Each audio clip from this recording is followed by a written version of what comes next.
and value chain analysis and mapping exercises to establish agri-parks based on the growth potential of value-adding commodities. As such, each agri-park will focus on specific prioritized commodities that have the highest prospect of succeeding in their region. This is directly in line with the National Development Plan's approach of targeting high-value commodities, most of which are labor-intensive, to stimulate industrial growth, accompanied by measures that ensure sustainable production to redistributed land and an improved institutional support system. In this regard, the National Development Plan identifies certain agricultural subsectors that have the most potential for development, which are categorized into large labor-intensive industries, small labor-intensive industries, and large existing industries with significant value chain linkages. For instance, small-scale labor-intensive agriculture, including macadamia, pecan nut, rooibos tea, olive, fig, sherry, and berry industries have been found to have the greatest expansion potential due to the significant market demand for these products. The NDP projects that approximately 80,000 jobs can be created by further developing these particular areas of small-scale agriculture. By providing the necessary inputs, facilities, institutions, market linkages, and partnerships, agri-parks can enable producers and rural residents to create new and expand existing enterprises in these industries, which will have positive growth impacts on the rural economy. During the course of last year, the Department of Rural Development and Land Reform started planning and coordinating implementation of this program in all 44 district municipalities in the country. This is in line with the pronouncements by His Excellency President Jacob Zuma during his State of the Nation Address 2015, when he pronounced on the 9-point plan to ignite growth and create jobs. One of these catalysts was identified as a revitalization of agriculture and agro-processing value chain. In this regard, the President stated that agriculture is a catalyst for growth and food security. We are working with the private sector to develop an agricultural policy action plan which will bring 1 million hectares of underutilized land into full production over the next 3 years. Among key interventions this year, we will promote the establishment of agri-parks or cooperatives and clusters in each of the 27 poorest district municipalities to transform rural economies. An initial funding of 2 billion rands has been made available for the agri-parks initiative, close quote. All 44 district municipalities have since been included in this program. The political economy, it's very important for us to place a very clear context of this on this one, because the rural economy, we see the rural economy transformation as a catalyst for turning around the economy in the country. South Africa is an open middle-income developing economy. Like most post-colonial economies, however, it is a commodity-based export economy with a dependency relationship with its former imperial power, Britain, and its trading partners, especially Western Europe, Canada, and North America. This renders it extremely vulnerable to even the slightest disturbance in these countries' economies. Historically, mining and agriculture were the main drivers of the economy in South Africa. Later on, manufacturing and financial and other services sectors became prominent as well. But all these industries and services are situated in what used to be exclusively white areas of the country, even where raw materials happen to be located in the so-called black spots. They were owned and controlled by white monopoly capital, employing black labor recruited from the then exclusively black spots or ethnic homelands. These two contrasting but mutually dependent white-black spots, the former well-developed, wealthy and internationally connected, and the latter underdeveloped, poor, and isolated, define the enduring legacy of South Africa's unique variant of colonialism. colonialism of a special type. In his seminal document, The Road to South African Freedom, in 1962, the South African Communist Party had the following to say in this regard. It said, "The African reserves show the complete lack of industry, communications, transport, and power resources. Non-white South Africa is a colony of white South Africa itself. Real power is in the hands of monopolists who own and control the mines, the banks and finance houses, and most of the farms and major industries. These monopolists are the real power in South Africa. The special type of colonialism in South Africa serves, in the first place, their interests." That is the reality of South Africa today. And it is this CST legacy which must be fundamental and radically transformed. Part of what we have to do to reverse this situation is to craft a rural socio-economic infrastructure master plan around the district agri-parks. The strategy is a rural economy transformation model. This work has begun. Honorable Chairperson, sitting in the gallery, these are black and white farmers sitting there. They are farmers who have decided to work with us in transforming the agricultural sector in our country. They're sitting here, black and white as you see them. They're sitting there with their black partners in new companies that bring together white commercial farmers who historically owned those lands and the people who worked for them. It's a very, very, very beautiful thing that we see there. If you went to their farms today, you will find them owning those farms together with their workers.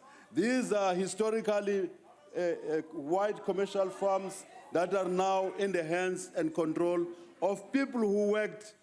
One group was the employer, the other group was the employee. They're sitting there.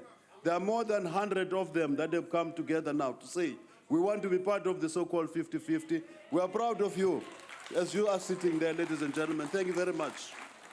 Let's show those who are pessimistic about our country that our country is moving forward and we're doing so together. Black and white. The following are the 6 priorities of the medium-term strategic framework.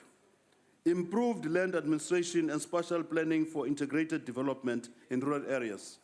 The Spatial Planning and Land Use Management Act has been passed by this House. Secondly, sustainable land reform, rural economy transformation model. I've just talked about one aspect of it. Thirdly, improved food security, agricultural policy action plan, and strengthening relative rights of people working the land. Fourthly, smallholder farmer development and support, the 1 household, 1 hectare.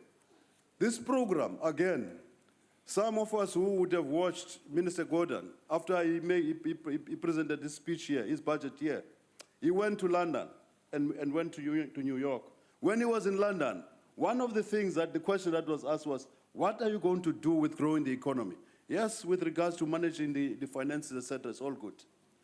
What did you see? You saw a picture of 3 people, 2 women and a young man holding green maize, what do you call this thing, cobs. Those are farmers from Kendon-on-Sea. 1 household, 1 hectare. They are selling at markets, wholesale markets, etc. That's happening. 1 household, 1 hectare. It's a revolution. In Mpumalanga, we've got 41 of them. So when you have a hectare, you have a household, you're feeding those people. And that's the program. 1 household, 1 hectare. There are people who are saying, the rural areas, the former Bantu stands, the land is lying fallow. This is a revolution. We're going there. We have budgeted. You are going to see, as I'm going to speak later on, how much money we've allocated for this program. It's important. It's revolutionary. Growth of sustainable rural enterprise and industries characterized by strong rural-urban linkages, increased investment in agro-processing, trade development, and access to markets and financial services, resulting in rural job creation. That is Department of Small Business Development as a leader. That's the National Development Plan. Honorable members, ladies and gentlemen, in his previous State of the Nation address, 2015, His Excellency, the President, introduced the 9-point plan. to boost the economic growth and create jobs. Due to the transversal nature of rural development, almost all these 9-point plans, rather 9 points in the 9-point plan, link up to the work of the Department of Rural Development and Land Reform, particularly one on revitalizing agriculture and agro-processing value chain. Below, we report briefly on the progress on the implementation of the President's announcements with regards to rural development and land reform. On agri-parks, we're saying 44 district municipalities identified as agri-hubs, site analysis completed, governance structures established. Now, governance structures in these agri-parks are drawn from the community themselves. These are not members of staff of the Department of Rural Development and Land Reform. Every district has got a district agri-parks management council. Every district in the country, all 44 of them. And these are drawn from all the sectors of interest in the economy there. And at the national level, there's a National Agri-Parks Advisory Council, which is working, amongst other things, amongst its mandates, is to create policy or draft policies and responsibilities for a board, because we want agri-parks over a period of the next 10 years. We want those agri-parks to be controlled by producers, agro-manufacturers, industrialists, and smallholder farmers. We have allocated 70% of the share equity in those agri-parks to the producers from the ground. Government will only retain 30%, which it will share with strategic partners. Secondly, regulation of land holdings bill. The bill that's a bill. Again, it's a revolutionary bill. It is a bill that South Africans will see once this House passes that bill. It is a bill that will ensure that there is real redistribution of land in our country. Not land that is lying fallow, land that has gone past its own productive value. Land that is currently productive. And the people who are going to benefit most there are the poorest of the poor. Particularly the people who are working the land. And we're happy that there are pioneers sitting there already. We're going to send people to say, go land there. Those men and women sitting there are pioneering a very fundamentally important and transformative program of rural development and land reform. Reopening land claims, 143,720 claims have already been registered. Lastly, some highlights on the departmental performance against the budget policy speech of the Minister of the Department of Rural Development and Land Reform. There's annexures. We made annexures for progress so that the honorable members, we can account fully to them. We've said this is what we said we would do. We made those annexures available to the honorable members of the House so that when we debate in future, we can say this is where we've done this bit. We said we were going to do this. This is how far we've gone. With regards to policies and legislation, the department has embarked on an extensive program of fundamental institutional transformation. This is important. Fundamental change means institutional change. It doesn't mean just pandering with some of the things and leave others out.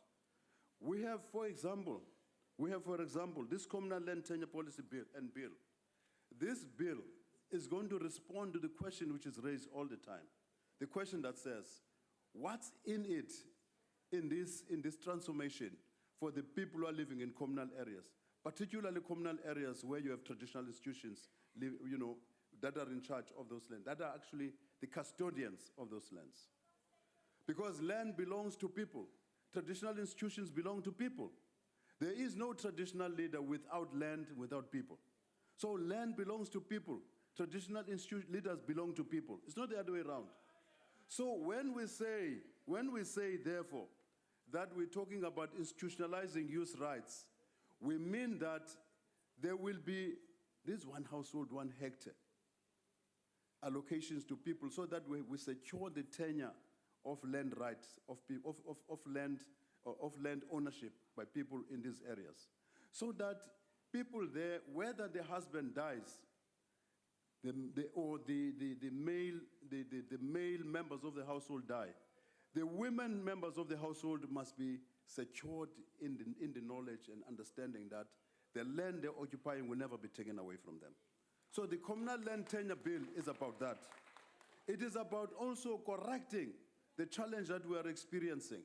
The challenging that says you have traditional councils, you have got CPAs. We are saying in this bill that people must be allowed to make the choice so that we don't impose on people that which we like. We say we impose a CPA, we say impose a trust. Let people have the right to express their will and say, this is what we want. That's what the bill is about. The Communal Property Association Policy and Bill, this also ensures that we have had this experience. This is a challenge which you'll see later on. We have had this experience that says that people get the land, CPAs are there, and once they get the land, they start fighting, production stops. So what we want to do, what we're doing now, we want to disaggregate or decentralize this land so that the ownership is real and ensure that households who are given land, even if there are communal property associations there, they are accountable. They are accountable to households, and there's going to be a separation between the governance structure and the investment and development structures, so that you can't serve in both the governance structure in the CPAs or trust and serve again in investment and development structures. These are separate, each one accounting to the other. So the electronic registration policy and bill that is coming before the House, it's already gone through public hearings. This is going to be a very important one. Coming from the Eastern Cape, in the Eastern Cape, if you buy land in the Eastern Cape, you go to a conveyancer in the Eastern Cape, and the conveyancer in the Eastern Cape can come to and lodge in Cape Town, in the deeds office here, must employ another conveyancer in Cape Town. That's going to come to an end. So that now it's going to be electronic, everybody will have access directly to the deeds registration system. It's going to cut short time, it's going to cut time, it's going to cut costs for people coming from an area like the Eastern Cape. There are challenges. There are three main challenges: institutional challenges, limited strategic capacity in the department, and instances of fraud, corruption, and/or maladministration. We're dealing with this, all of them. Insofar as the institutional changes, I've just spoken to them. Secondly, insofar as the capacity building, we have done, and as we have appointed a professional team to assess, to review the organizational structure, look at the capacity of the people working there. That has come out now. What the report has come through, it shows clearly that we've got very limited strategic capacity in the department.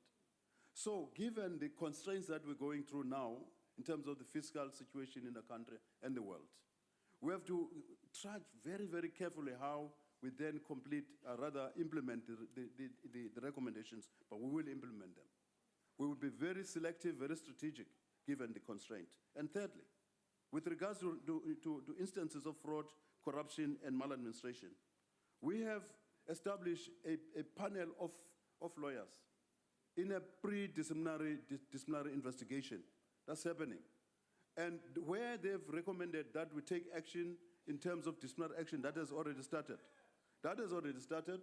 You probably, if you are on the ground, you already will be aware of that. So we've done that. We're acting on those things. Now, Honorable Chair, we are presenting to you Budget Allocation 2016-17.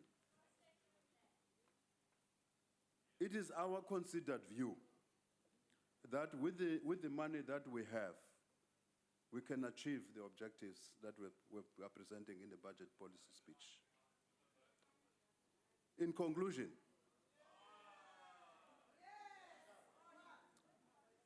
Honorable Chair, the budget and policy speech it reflects that the budget that we have is 10.124 3.345 billion rands. This is the money that we're presenting to this House, and we're presenting the programs that I've spoken to and that are reflected in the budget policy speech for 2016-17. By 2030, Honorable Chair, South Africa, therefore, given what I've just said, should experience more integrated, vibrant, equitable, and sustainable rural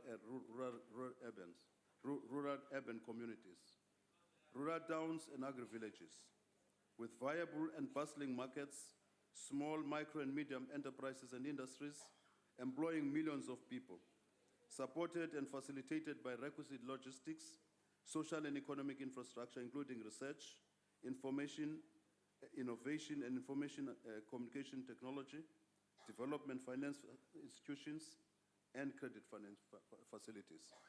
We are convinced, Honorable Chair, that working together as departments in terms of the agri-parks, because in the agri-parks, it is up for us a strategic instrument to transform the rural communities.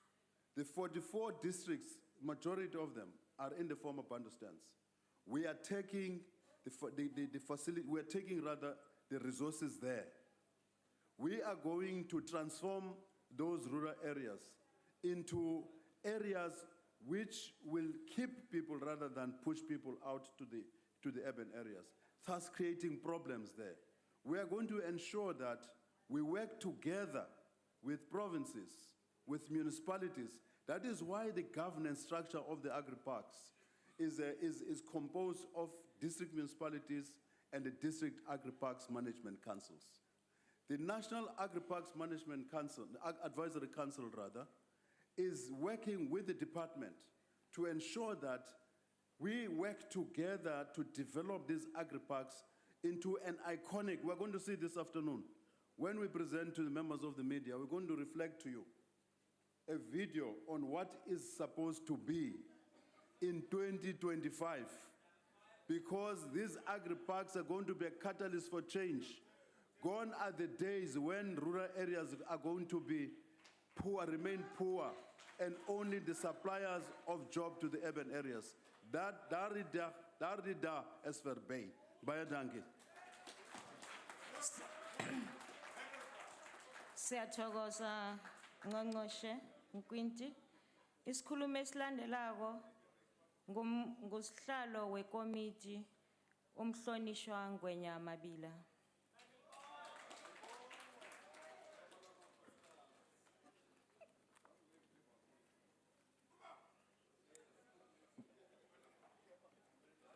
Thank you, Honorable Chairperson,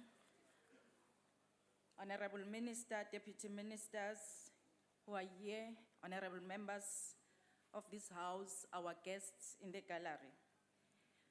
Honorable Chairperson, Section 26 and 27, subsection 4 of the PFMA prescribes that department have to table the strategic plan, which is a 3 to 5 year plan, and the annual performance plan at the beginning of the financial year to be considered by Parliament, as Parliament is responsible for appropriating money to the department to be able to execute its mandate.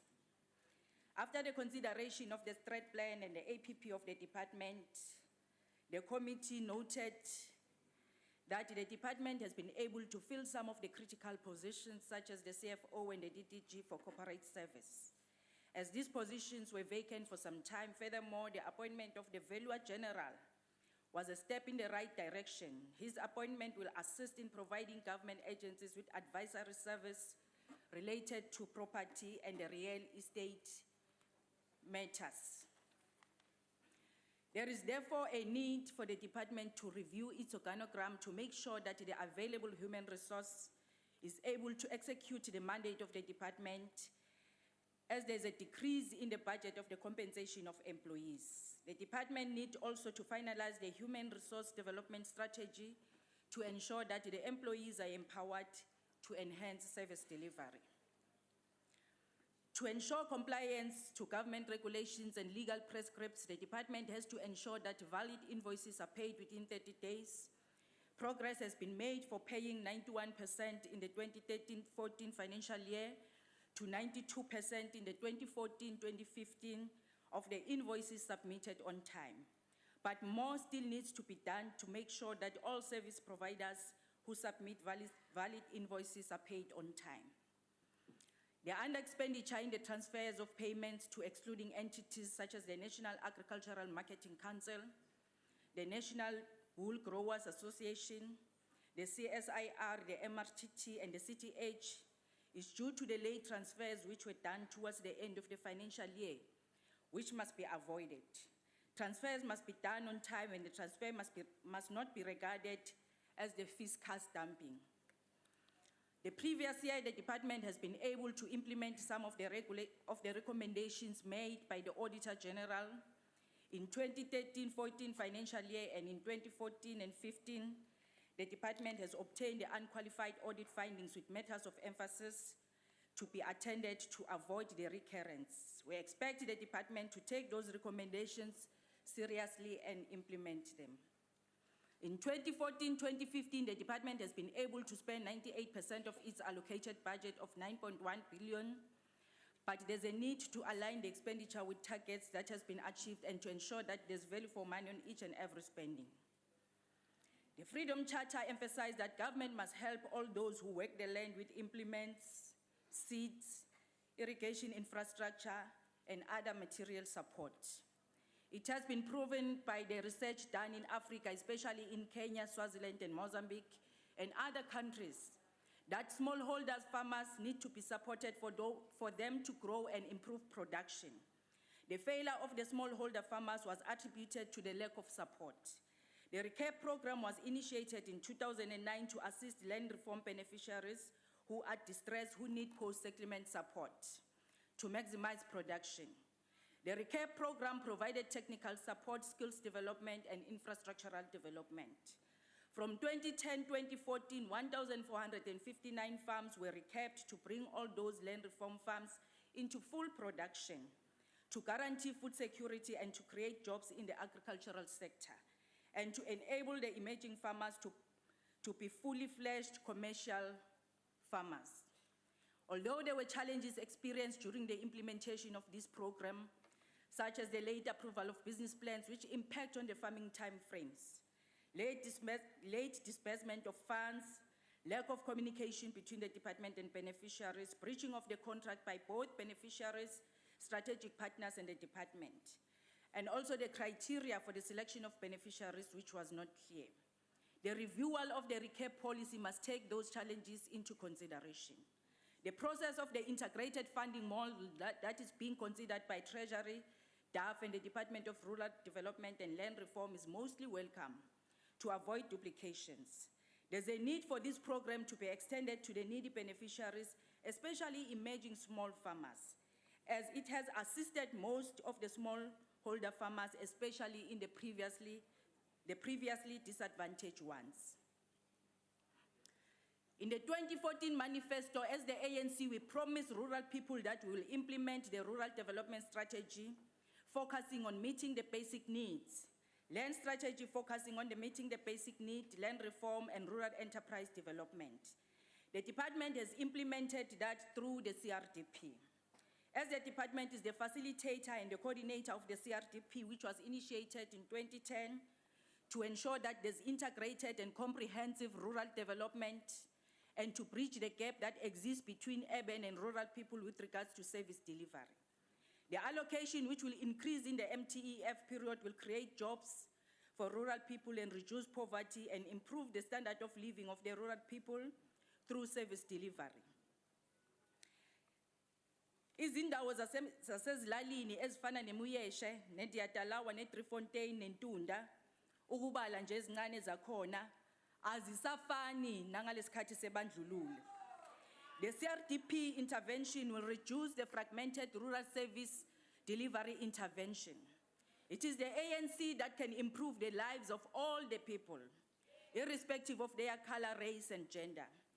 The challenges which requires the intervention of the community members is the vandalization of the infrastructure, like in Muyeshe, whereby all computers were damaged. In other areas, theft is a major challenge, especially in rural schools.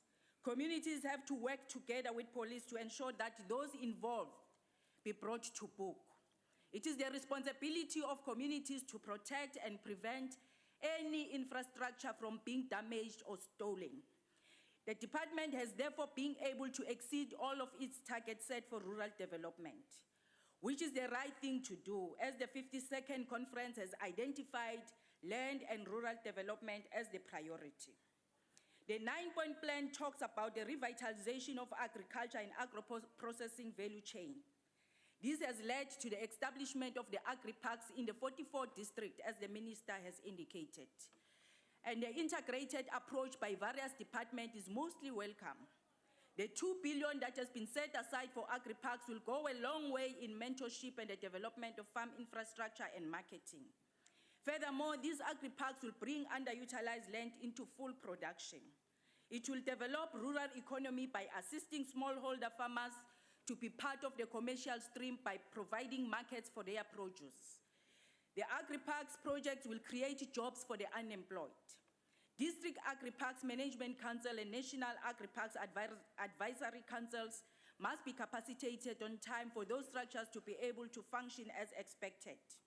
We appreciate progress that has been done in all the identified areas, as there's 10,566 people which will benefit from these agri-parks projects.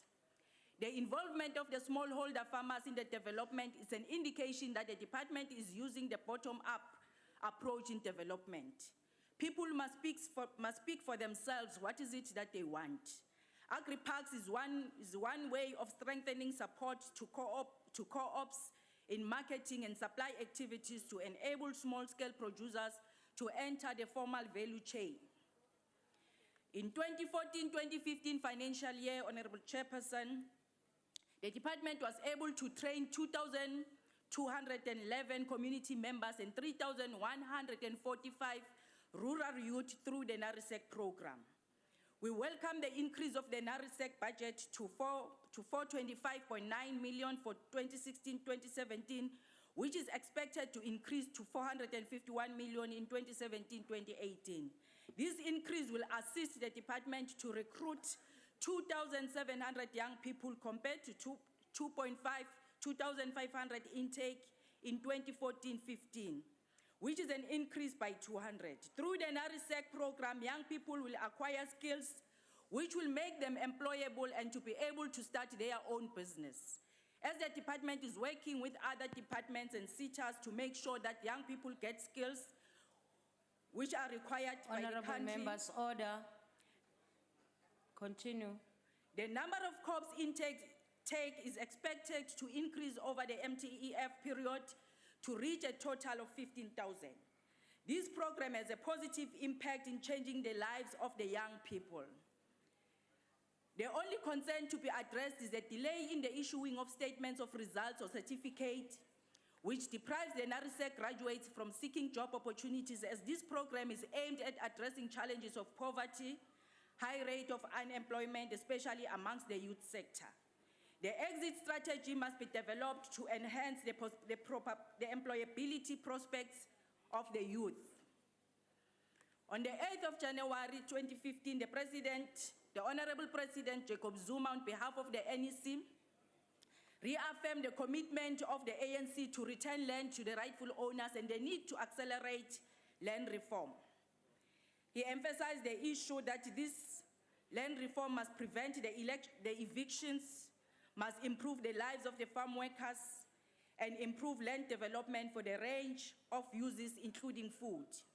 We appreciate progress made by the Commission in addressing the legacy of the 1913 Native Land Act, although pace is slow, but progress is being made.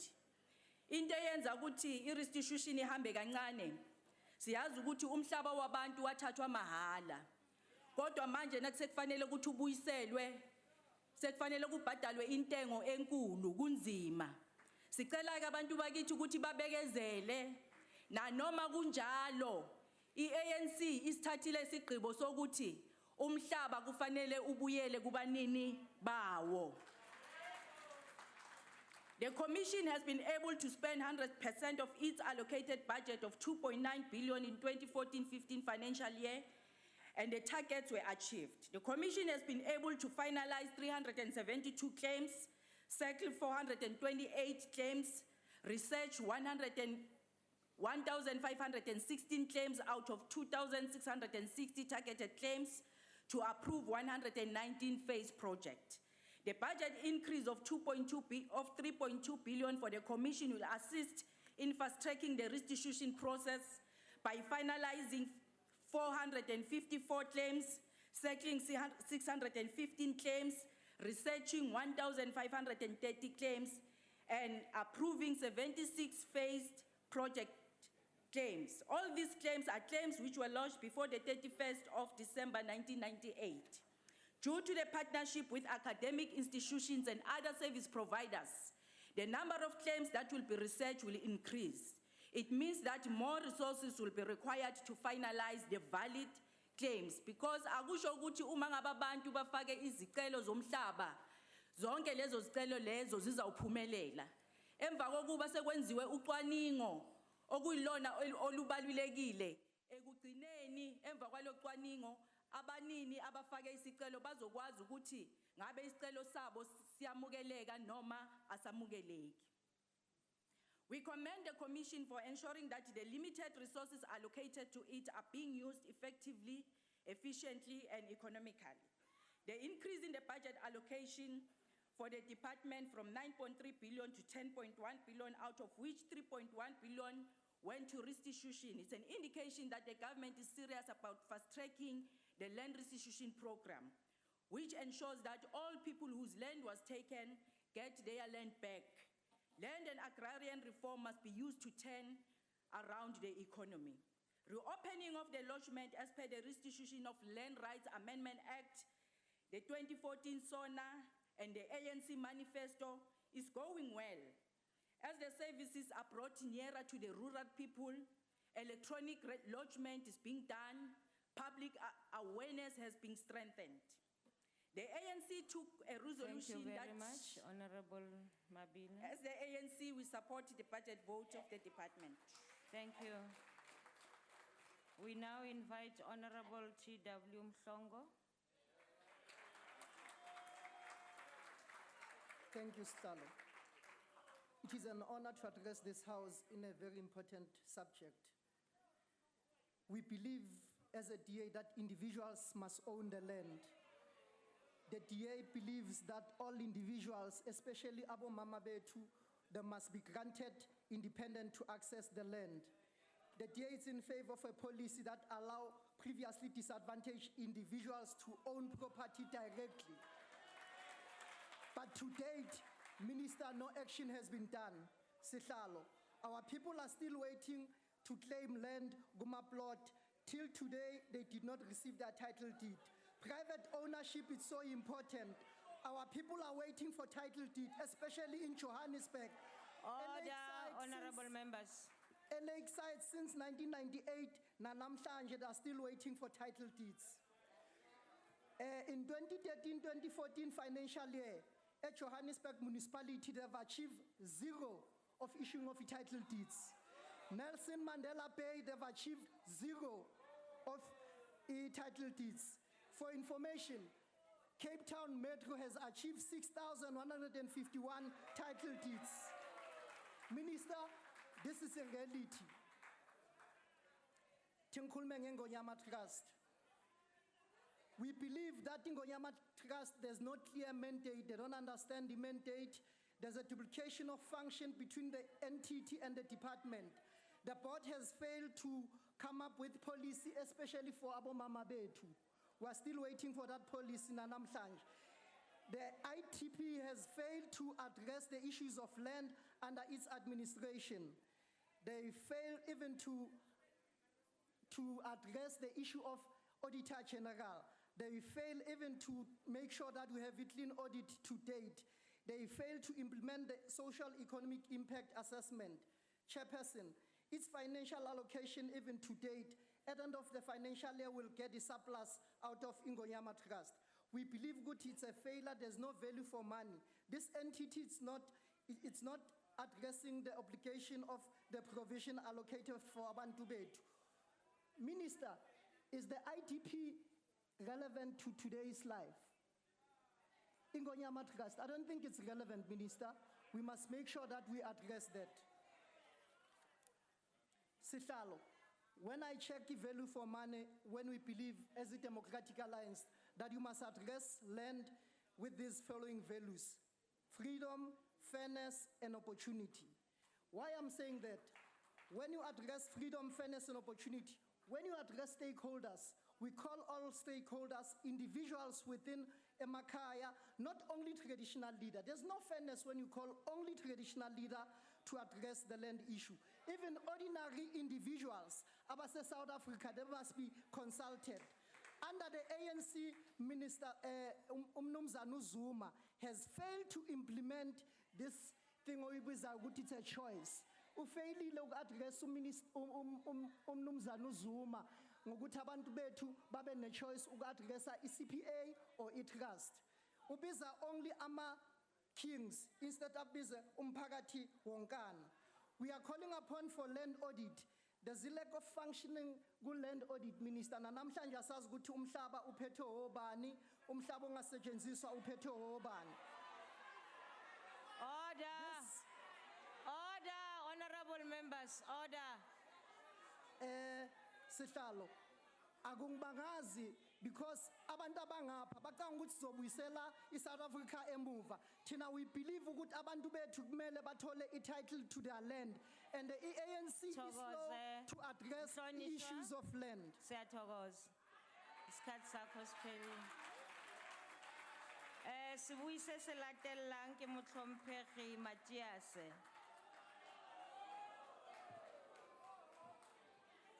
Madam Chair, we rise to convey our heartfelt condolences to the Commander-in-Chief, President Julius Malema, in the untimely death of his beloved aunt, Mayor Mani Nes Malema.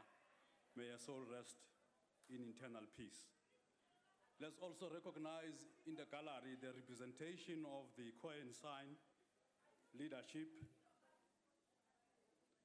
and also hasten to note that outside there, we've got people from Kwachu in Kofimvaba from the Eastern Cape who are protesting because the department has refused to listen to them and to their cries for all of these years.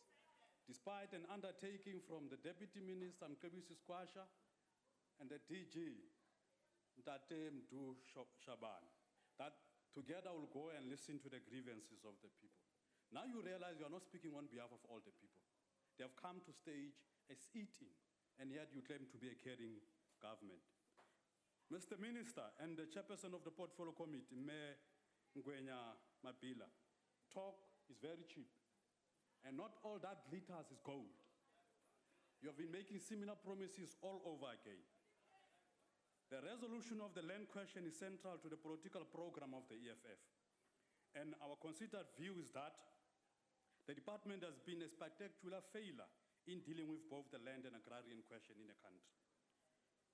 Just to consider that government has to date managed to transfer only about 8% of land back to black people, costing state billions of rands.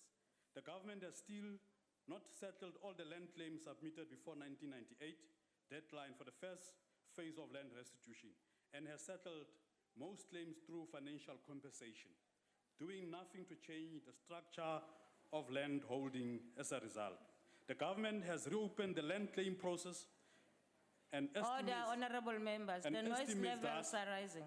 and estimate that over 400,000 new land claims will be lodged, which will cost the state about 180 billion to settle over a period of about 100 years, considering the rate at which investment in land reform by the department is taking place. Surely, there is a growing body of opinion that government has failed to transform land.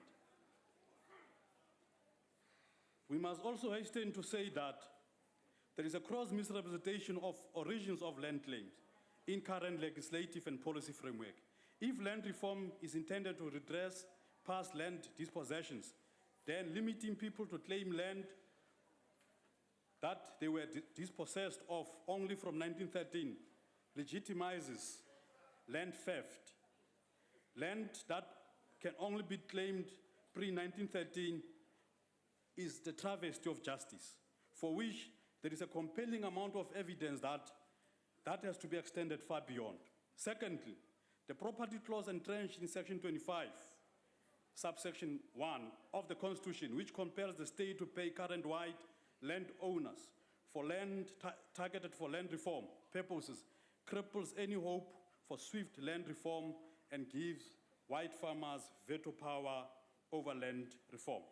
This is despite you getting an advice from a progressive French economist, Thomas Piketty, that no ambitious land reform has been carried out in this country, in a country where black people have been denied right to land, to own land. For the 2016-27, we want to put across here that because of all of these Honourable spectacular member, failures, your time the has economic freedom expired. fighters reject this Honourable- budget vote. Thank you. Thank you. Isikhulumo esilandelayo ngumhlonishwa inkosi Cebekhulu. Thank you, Chairperson. Honorable members, the budget allocated to this department is quite simply insufficient for it to carry out its mandate task. The notable decrease in the adjustment in respect of land restitution leaves it now with lesser funds to perform its mandate of acquiring land previously lost through forced removals.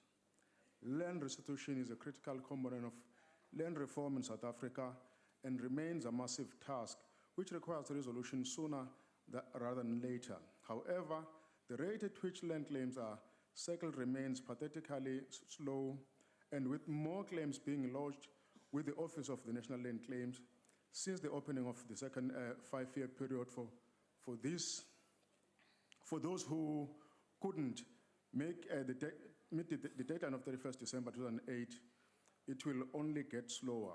While it is commendable that many dispossessed citizens and their families have had land restored, there are still a great many awaiting restitution so that they may continue to rebuild their lives. In respect of development purchases of farmlands to assist new entrants into business of commercial farming, we are still witnessing these lands soon after purchase becoming unproductive and still requires attention. This not only undermines food security in the country, but also creates a new class of unemployed, as people who were once employed as farm laborers on these farms now find themselves jobless. The undesirable socio-economic knock-on effects as a result of this are devastating not only to the laborers but to the families that they financially support as well. It is imperative that the department provides ongoing assistance, arrangements, mentorship programs, and speeds up to revitalization of those farms to their previous productive outputs, thereby not only maintaining and creating additional employment opportunities, but also assisting in food security. Providing settlement support to beneficiaries in sugarcane farms is also proceeding at a snail's pace and requires greater impetus. Provision of fences to fence off arable land in communal areas and providing means of plowing the fields is another way of assisting development.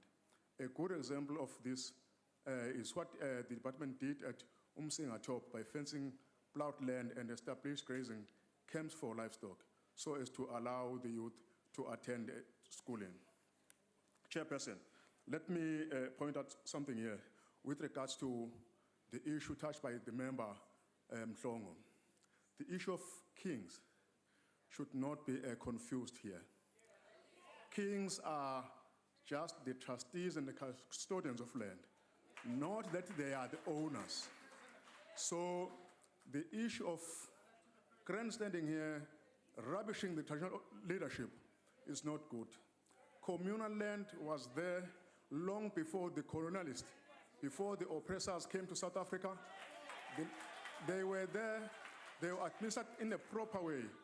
Even the widows and the widowers had the right of the use of land, no matter whether their husbands had long passed.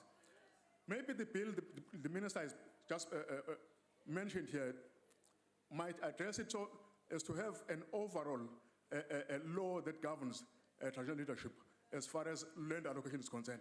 Not that we are oppressing people. Thank you. Sithokoze. Volgende is Agbarelet Kobisa.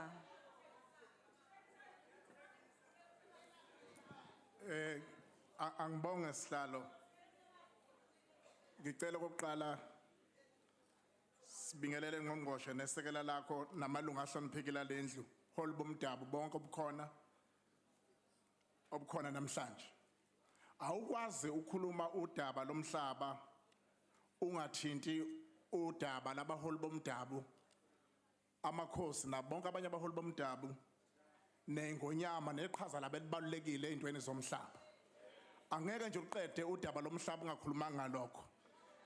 Ngiyavumelana ke nenkosi ucebe khulu ukuthi amakhosi ayephathe umhlaba uphathe izizwe zawo. Sikuncoma kakhulu ukuthi amakhosi abaholi bomdabu balekelelwe ukuthi bathole izinsiza zokusebenza umhlaba ukuze izizwe zikwazi ukuthi zidle kulo mhlaba sithole nenzuzo. Kuyinto ebalulekile lokho. Angeke sikucime namhlanje. Okunye okubalulekile ke ukuba ngqongqoshe lokushilo ukuthi laba abasebenza emaplazini sekufanele bebe nelungelo lomhlaba. Kunendlela ezimbili oyibekile zokuthi kune land reform program bese kuba na land historical contribution. Engicabanga ukuthi sibalulekile kodwa lesibili kufanele siqonde ukuthi vele sikhuluma ngabantu bebengenawo amalungelo bengenawo umhlaba abasebenza bejuluka ngethukutu zabo emaplazini kodwa bengatholi lutho. Abengenayo imali abaphucwa umhlaba wabo masiqonda nje ekade babesebenza noyise emkhulu bengatholi lutho. Mawukhuluma ngempi yaseNcomo, ukhuluma ngeyaseSandlwana, ukhuluma ngempi eholwa amakhosi oHinza, ukhuluma ngoSikhukhuni, ukhuluma ngobhambatha kaMancinda. Kwakuzindaba zomhlaba lezi ezibalulekile okufanele ukuthi masikhuluma la sibuyise zibe ingxenye yalento. Angeke ke sikhulume ngolimi lwaseNtshonalanga. We also know that South Africa is a society which has been traumatized by decades of colonial and apartheid abuse, where people were stripped of their land and their dignity. It was hoped that the department would address the issue of land reform with a sense of urgency, but the facts speak for themselves. We see a whole host of legislative land reform initiatives and policies which are in varying stage of development, but none seems to be given higher priority status. Sifuna ukuthi noma sisho lokho ngqongqoshe kube ngathi siyaxeka. Kodwa siyimukele le budget. Uma sibeka lezi zinto sifuna ukusho njenge-National Freedom Party siyayimukela ngoba abantu bayawudinga umhlaba futhi bawudinga ngokusheshsha ngoba baphucwa wona ubuyele kubona ukuze balimi bayisize bona nemndeni yabo. As the National Freedom Party, we are also concerned that a disproportionate share of the budget in the amount of 1.4 billion has been allocated to administration program and represent a 3.5 increase in real terms. Surely this money would have been better spent on rural development, which shows a 3.5% decrease in real terms when compared to the allocation for 2015-2016. The National Freedom Party agrees with the recommendations of the Portfolio Committee contained in the report tabled here today. In particular, we are in agreement with the recommendations urging the department to speed up its game in the restitution program. The pace of land reform is just too slow and must be accelerated. There are a lot of bottlenecks and those must be removed and people must get land. If we fail to restore land to the people, we'll continue to suffer the consequences of colonialism and apartheid. Ultimately, the dignity of our people is entwined with land, and without land reform, our freedom will remain hollow and incomplete. Finally, Chairperson, the vision and mission of the department is underpinned by agrarian transformation as a strategy, which the NFB believe is short-sighted. The current doubt is showing us how vulnerable agriculture is an economic driver. And we suggest that the department looks towards small-scale manufacture, tourism, and also perhaps renewable energy capacity development as complementary economic drivers to underpin rural development. I thank you. Thank you very much. We now invite the Honorable Deputy Minister Squatcher.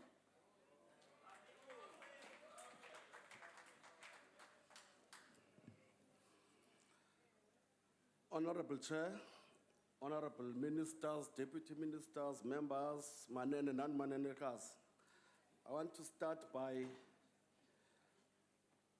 reading an important quote, and I quote, "The gods are cruel, and one of their cruelest acts of omission was that of giving us no hint that in very much less than a quarter of a century, all those hundreds of heads of cattle and sheep and horses belonging to the family would vanish like a morning mist.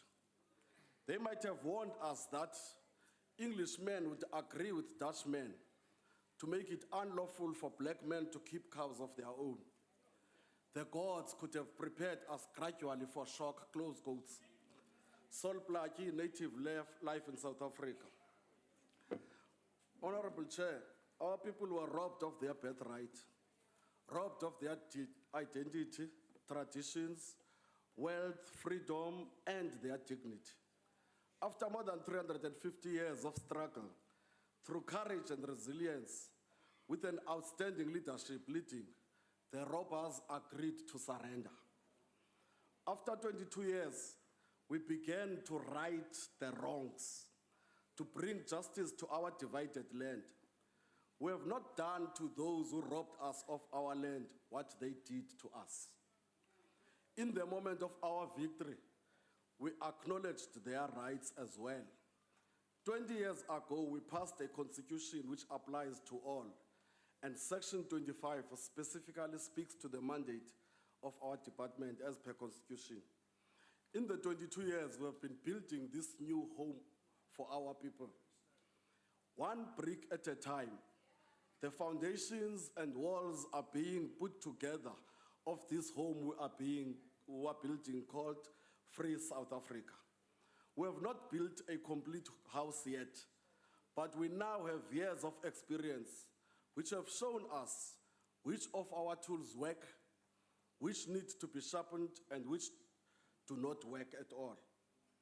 The road ahead, only when the dignity of all who were forced off their land and separated from the graves of their ancestors has been restored will we be able to rest. Even then, restoring the fabric of a nation that had its soul ripped apart by 350 years of conquest and oppression will take generations. We are in this for a long haul. Of course, we are not Johnny-come-lately populist politicians promising instant putting and destroying our institutions, facilities, and national integrity. Nor are we colonial apologists who seek to use the Constitution only to the extent that it protects the apartheid status quo we inherited in 1994. We've been opposing the Native Land Act since the formation of the ANC in 1912. It is our view, and has been since the drafting of the Freedom Charter, that South Africa belongs to all who live in it. Land reform is not a nice to have. It is a national imperative. When South Africa does truly belong to all will benefit from the stability and security that will ensue. Because we are sharpening our tools, it is in that regard that we no longer believe in the willing buyer, willing seller. Human beings, as human beings, we gave them a chance, but they needed not only the arm, but the whole body. Whilst we were defending the fact that we were actually buying at exorbitant amounts land that originally belonged to our people, we now have dropped this particular policy. We need to speed up change. But there are no plans to forcibly remove any white farmers. But nor can we sit and fold our arms for the desperation of our people to mount to the point that drove farm invasions to the north of us. This is why, as we said, we will establish the Office of the Valuer General and appointed Mr. Chris Cavor from the 1st of September 2015. From that date, his office has been playing a key role in all land we have acquired. The strengthening of the relative rights of people working the land, popularly known as 50-50, is working. The minister has referred to it. He has even shown you people present here. On land claims, the president was right in giving the next window up to 2019 on this issue. 140,000 new land claims have already been lodged with the Commission. The Commission has doubled its effort. We now have mobile buses going through the length and breadth of our country to make sure that the pride and dignity of our people is restored. In this year, 2016, which marks the 50th anniversary of the declaration by the National Party of District 6 to be a whites-only area, we have brought hope to District 6. As I speak here, development of that land is taking place now.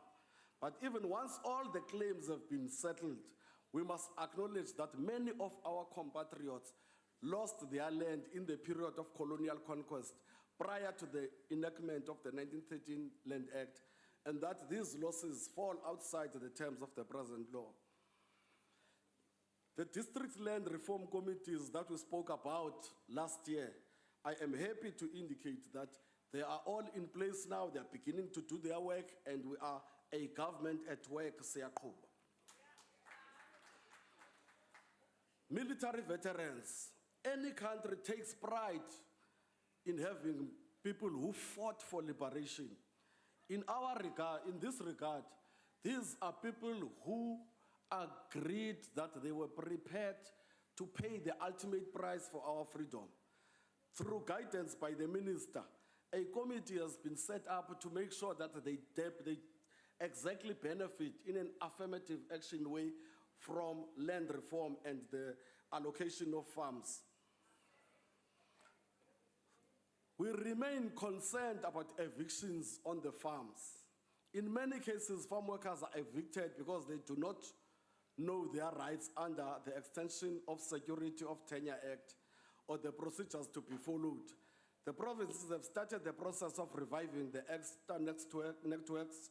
These networks will serve as a platform for the sharing of information on ESTA matters. I want to encourage farm dwellers and their organizations to participate in the coming weeks when the portfolio committee visit areas. I also want to announce to honorable members and the public that there is an evictions toll-free number, which is 0800-007-095, which allows farm dwellers to access free legal assistance. The land audit Phase 2 project is complete. The report is being reviewed internally. The next step is to present the report to top management of the department. It will then be submitted to the minister before it is tabled to the cabinet. The branch deeds registration is busy drafting a business case to deal with the modernization of deeds registration system. The scoping of the work for this project is in the initial stages. A project management office will be established in the branch for this project. On the issue of my poor honorable Mhlongo, you know, sir, I don't know where you stay. You remind me of a verse in the Bible. When Jesus was arriving in Jerusalem and one man says, what is happening here? And the question was, "Ungumahambi nawe na Jerusalem?" If you don't know that this department is giving people title deeds, the people of Verulam will laugh at you. The people of Muden will laugh at you because they are holding their title deed and they own the land. The people of Kaferskral in Pretoria West will laugh at you because we are giving back the land your bosses took away by force from our people. Now, on the issue of Gwatyu, the honorable member has now left here. Minister, you know that the people of Gwatyu have been speaking to us. We actually have an agreement with the people of Gwatyu. What I could not do, honorable minister, is to ask to be accompanied as he was requesting. Can you imagine our people in Gwatyu seeing me arriving with a red overall on toe? So I could not go with him. I don't know. He should go to Gwatyu if he wants to go. In conclusion, Honorable I want to conclude with this quote. Minister, While you are sitting happy, Your time has expired. Okay, thank you. Honorable Minister, I think the public and the members have an interest in the numbers that you gave. Yeah, please put them on the website. Ask the table staff to put the numbers on the website. Honorable Filtani, Fadi Dibat Fuarantu. UDM supports the budget, but with the following comments that need serious attention on the part of the department. Land, land, land, but no land for the blacks in South Africa under your watch, Honorable Minister. That is the reality that we're facing today.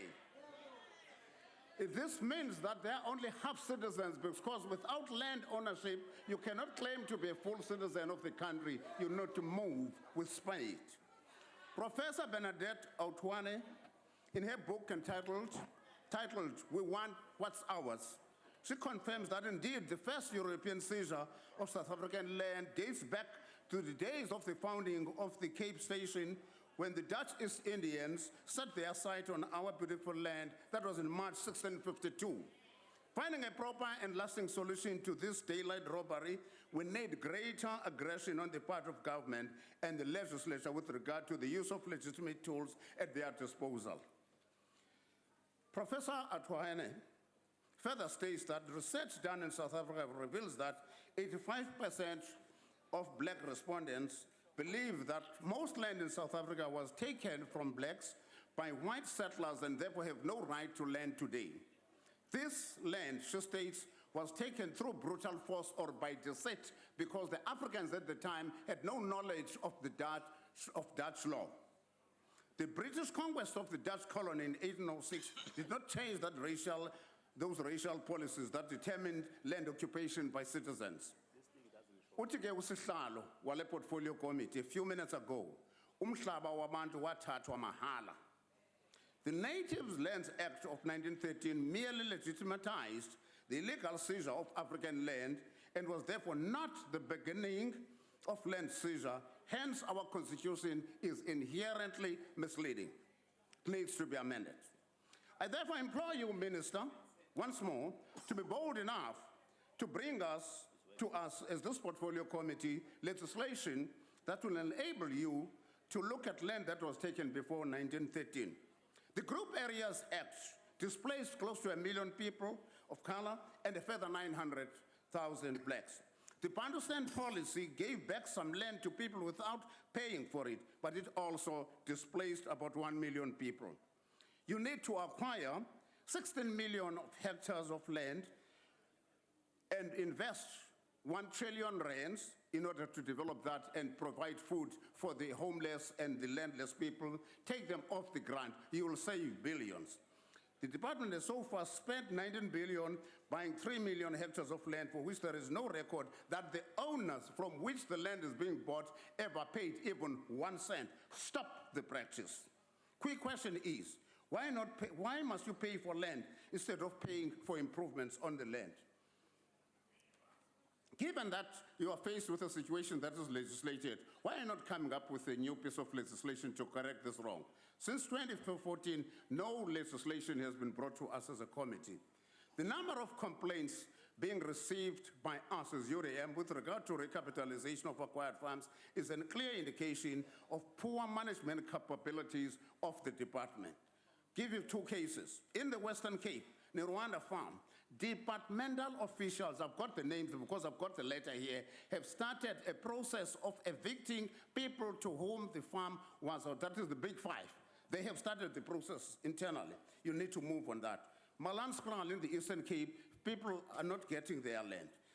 Now, in closing, the Baziak land claim. Minister, you wrote to me last year and guaranteed that land will be granted, the Baziak claim will be settled by 31st March 2016. That has not yet happened. The budget of this department is far less than what it should be. It's going down compared with the national spend. Is this an indication that the South African current government is less interested in land restitution and land management and rural development. Watch, because you are about to flout the Constitution, Section 25.5 of the thank you, Honourable Constitution, Member. if you allow it to drop below the threshold. Thank you. Thank you. Honourable Kroonewald.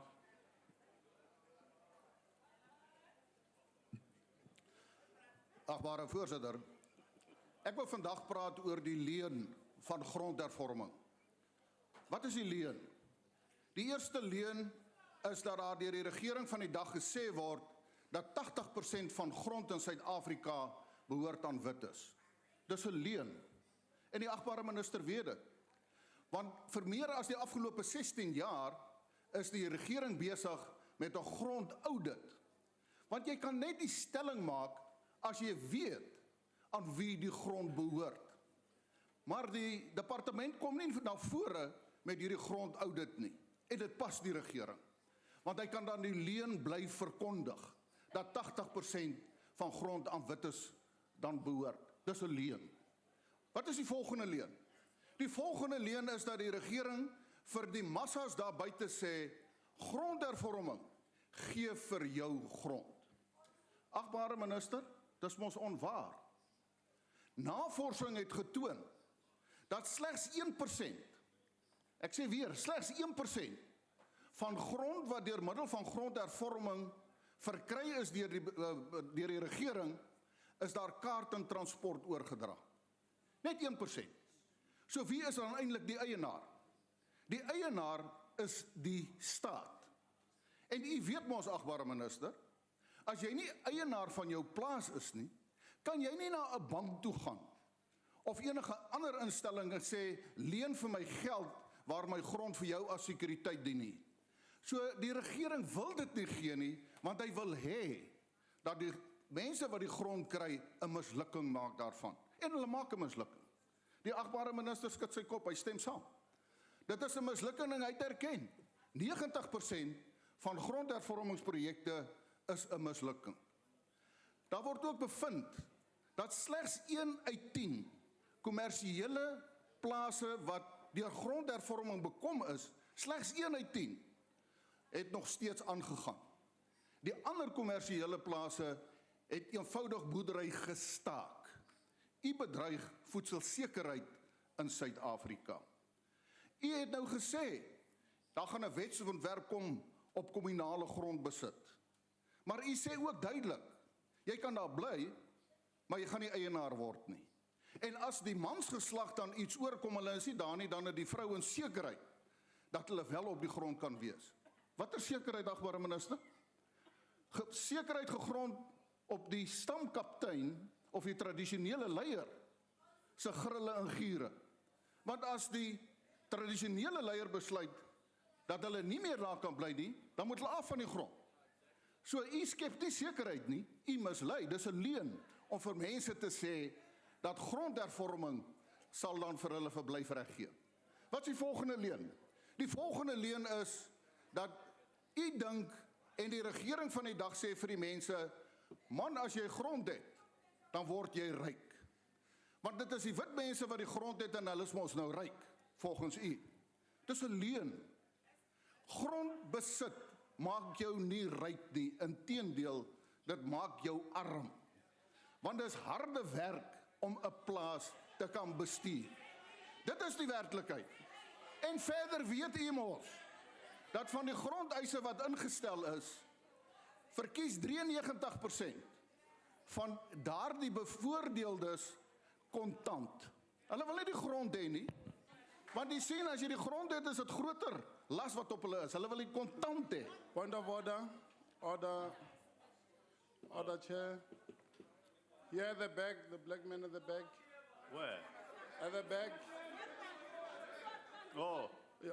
Honourable Chauke. Yes, I wanted to check if the member can take a question regarding the issue of the land ownership.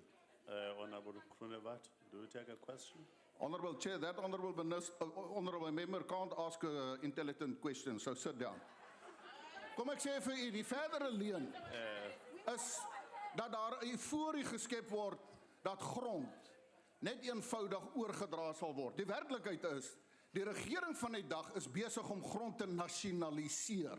Want u word die eienaar en u gaan so nasionaliseer dat die dag as die EFF dink hulle gaan grond nasionaliseer, het u reeds al die grond genasionaliseer. Ek dank u. Thank you very much, Honorable Kronevat. Honorable Robertson.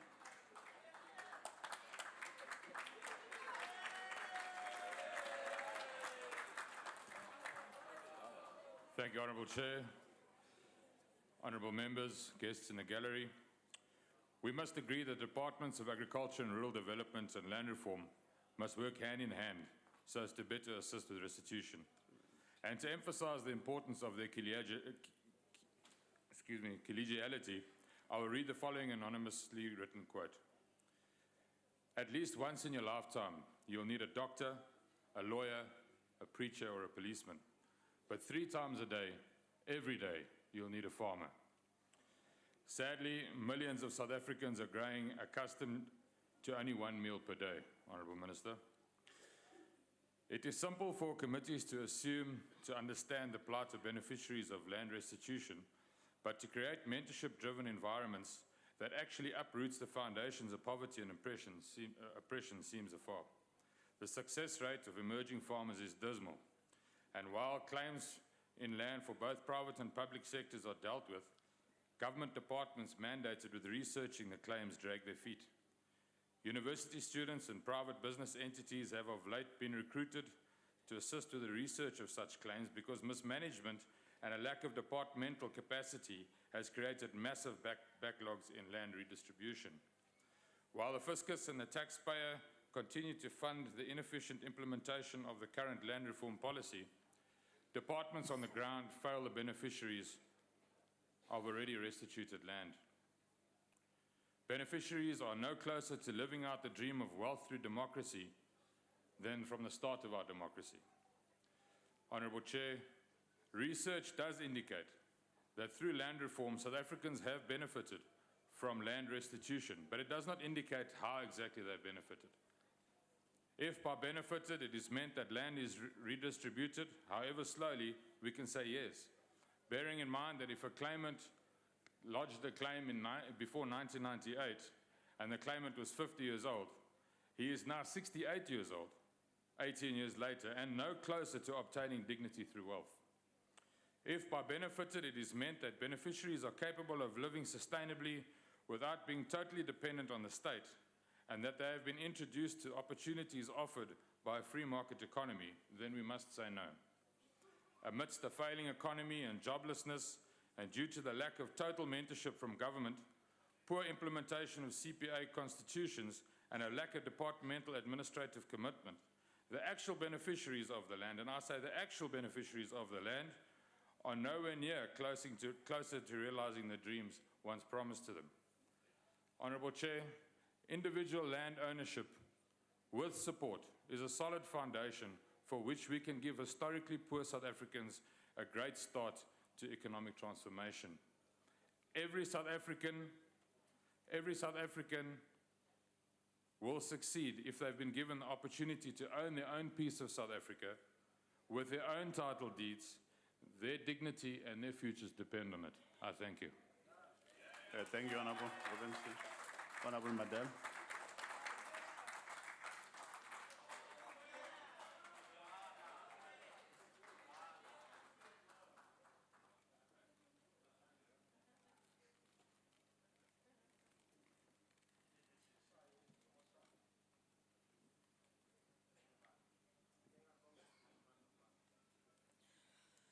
House Chair, Minister for Rural Development and Land Reform, Comrade Gugulian Quinty, and other ministers present here today, Deputy Minister of Rural Development and Land Reform, Comrade Kabisi Squatsa, and Mayor Masigo Dlamini, and indeed other deputy ministers present, DG Shabani and your team, honorable members, compatriots, guests in the gallery, ladies and gentlemen. Good afternoon, Molweni. Dit is inderdaad een groot eer en voorrecht om deel te kan hê aan hierdie begrotingsdebat, veral in hierdie maand van April. April is 'n besonderse belangrike maand in die geskiedenis van ons mense en die organisasie van ons mense, naamlik die Afrikaanse Nasionale Kongres, die ANC. 23 jaar gelede moes Suid-Afrika en die ANC afskeid neem van ou Tambo, wie so baie gedoen het en opgeoffer het vir ons land. Ou Tambo inderdaad was soos die Moses van ouds, wie sy volk na die beloofde land gelei het, maar dit nie saam met hulle binne gegaan het nie. 23 jaar gelede op 10 April was ons geliefde Chris Hani beroof van sy lewe en Suid-Afrika was beroof van 'n uitmuntende leier deur 'n uitlander wat ten doel gehad het om ons land in chaos te dompel. Janus Wallus en sy sameswerders het gelukkig nie in hulle doelstellings geslaag nie. 23 jaar gelede, 23 jaar later, wil hy vrygelaat word sonder om enige lig te werp op sy sameswerders en hulle planne, sodat die Hani familie, die Suid-Afrikaanse Communistische Party, die ANC, COSATU en SANCO en de rest van Suid-Afrika die volle waarheid kan weet. April het ook andere connecties. Dit is ook die maand waar ons die 38ste herdenking vier van die dood van die jong held Solomon Mahlangu, wie op 6 April 1978 naar die gal gestuur was deur Foster, wat gehoop het dat die dood van hierdie reus van 'n held op apartheid regering se herdenking van die koms van Jan van Riebeeck sy kwynende politieke loopbaan kan red na die infoskandaal, en dit inderdaad het nie gebeur nie. As we enjoy our free, democratic, peaceful South Africa, where people of all races, creed or religion can live side by side, we must remember we owe these freedoms to the contributions and the sacrifices made by leaders like our Tambo, Chris Hani, Solomon Mahlangu, and many, many more. These freedoms were not attained in April 1994, and tomorrow were attained in April 1994, and tomorrow we will celebrate our 22nd Freedom Day as a young democracy. Let us remember all those heroes and heroines who have made it possible for us to celebrate this freedom. May I say, this freedom did not come on a silver platter. Meneer de voorzitter, die Atlantic Charter Committee onder leiding van wyle professor Z.K. Matthews het bevind in die verslag wat gelei het tot die opstel van die African Claims, soos aanvaar deur die ANC-konvensie op 16 Desember 1943, dat stel omwonde dat, en Honorable Groenewald, luister asseblief, dat 87% van die grond in Suid-Afrika in die hande is van die blanke minderheid en slechts 13% van die grond in die hande van die swart meerderheid. Dit is inderdaad onregverdig en is teenstrydig met die belange van die vreedsame Suid-Afrika. Derhalwe is die eis vir die regverdige herverdeling van die grond 'n voorvereiste vir 'n regverdige besleg van die grondkwessies in Suid-Afrika. Die African Claims wat die vryheid handves vooraf gegaan het, eis met verwysing na die grondkwessie tereg tot 'n gelyke verdeling van alle materiële bronne, asook die herroeping van wette, soos die Native Land Act, die Native Trust Act, the Land Act, the National Native Land Amendment Act, etc.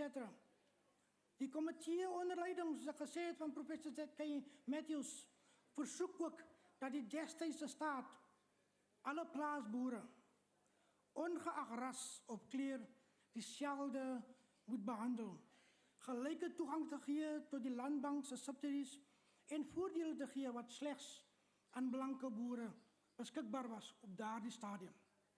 U en ek weet dit.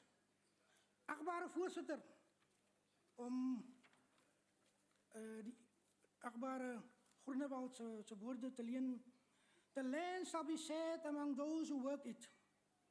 Die grond sal onderverdeel word onder diegene wat dit bewerk.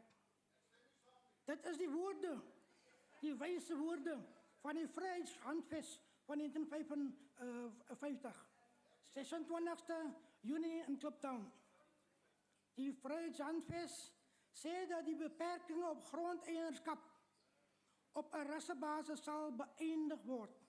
Vandag kan ons sê, dankie vir die ANC, want grondeienaarskap op 'n rassebasis is beëindig. Die ANC-regering se prioriteit is nou om grondregte te herstel, te restaureer en terug te besorg in die hande van wie dit ontneem was deur agtereenvolgende apartheid-regerings.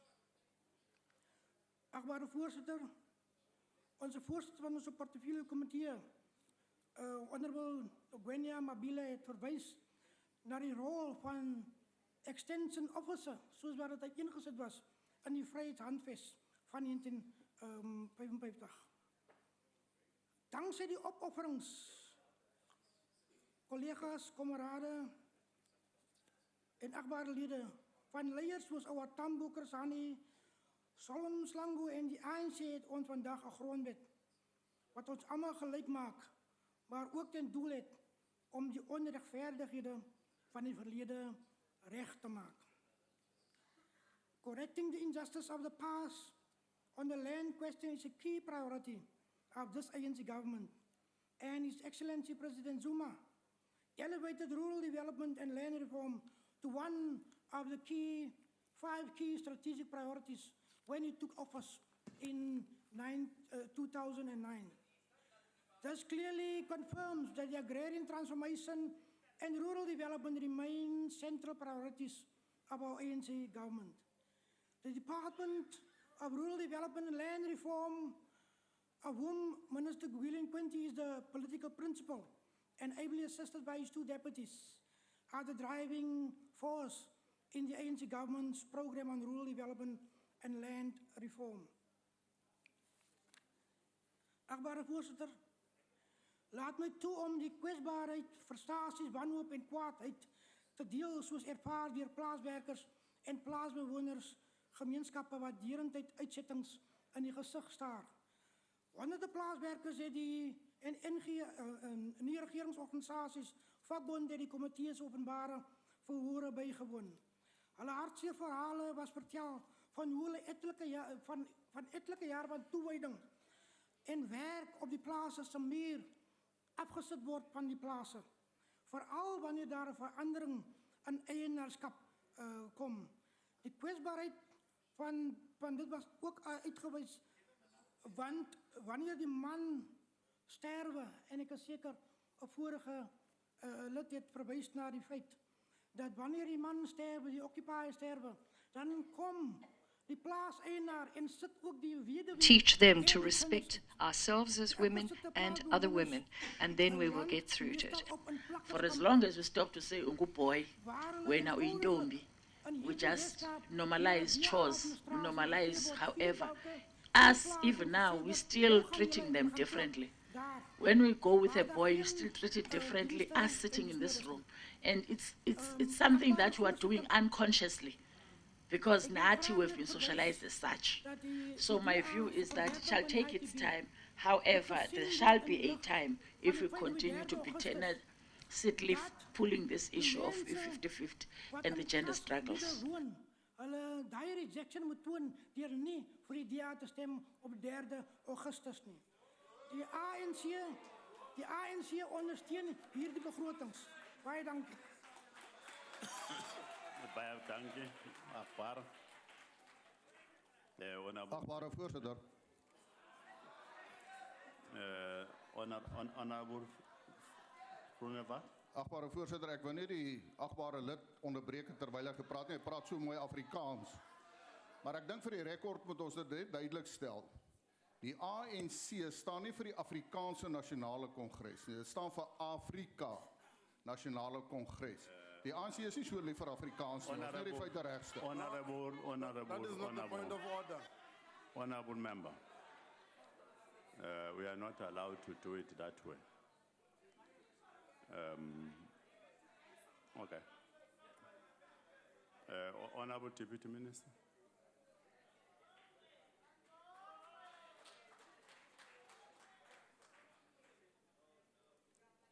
Thank you very much, Chairperson.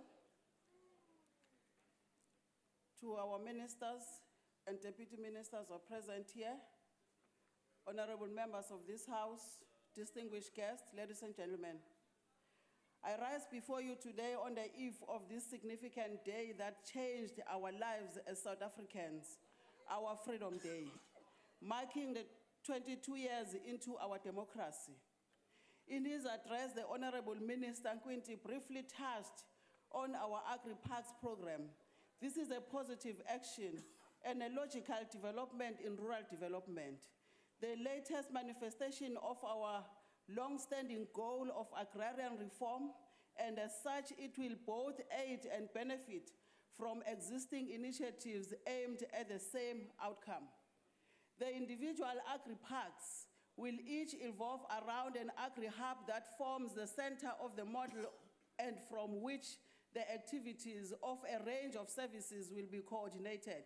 For example, animal handling facilities, warehousing, silos, processing plant and tanneries, including social and retail services. The Farmer Production Support Unit will be the immediate link with farmers and will be complemented and strengthened in various ways by existing departmental programs like the Animal and Field Management Program, the River Valley Catalytic Program, and further aided by the Recapitalization and Development Program, evolving restitution efforts, initiative to revitalize rural towns. Some progress has been made in the last financial year where work has happened in all districts regarding business planning, design, and the establishment of institutional arrangement to ensure improved governance and coordination of the Agri-Park program. In some districts, construction has already commenced on identified agri-hub sites. For example, bulk electricity work in Witzenberg in the Western Cape to unlock the hub development, construction of an abattoir in Butterworth in the Eastern Cape, amongst others. In the new financial year, 47 infrastructure projects will be completed in Agri-Hub and Farmer Production Support Unit across the country. In addition, 115 agricultural enterprises will be supported to ensure that there is a sustainable production to support agri-processing at the hubs. As highlighted in the NDP, there is a need to expand irrigated agriculture to increase production and transform the rural economy. It is therefore essential that agriculture is supported by expanding irrigated agriculture, by the conversion of underutilized land, by the inversion of land reform projects into commercial production ventures, by the introduction of product value chain, by opening up more employment opportunities, and by getting more support from better resource players. In support of the macadamia industry, the department has completed the construction of a 11-kilometer bulk line in the Ngecha Macadamia project in the Eastern Cape. The rising main and pump station are planned to be completed by the end of this financial year. In KwaZulu-Natal, we have had several successful, transformative, and catalytic projects that will have a significant positive impact on the production for agri-parks.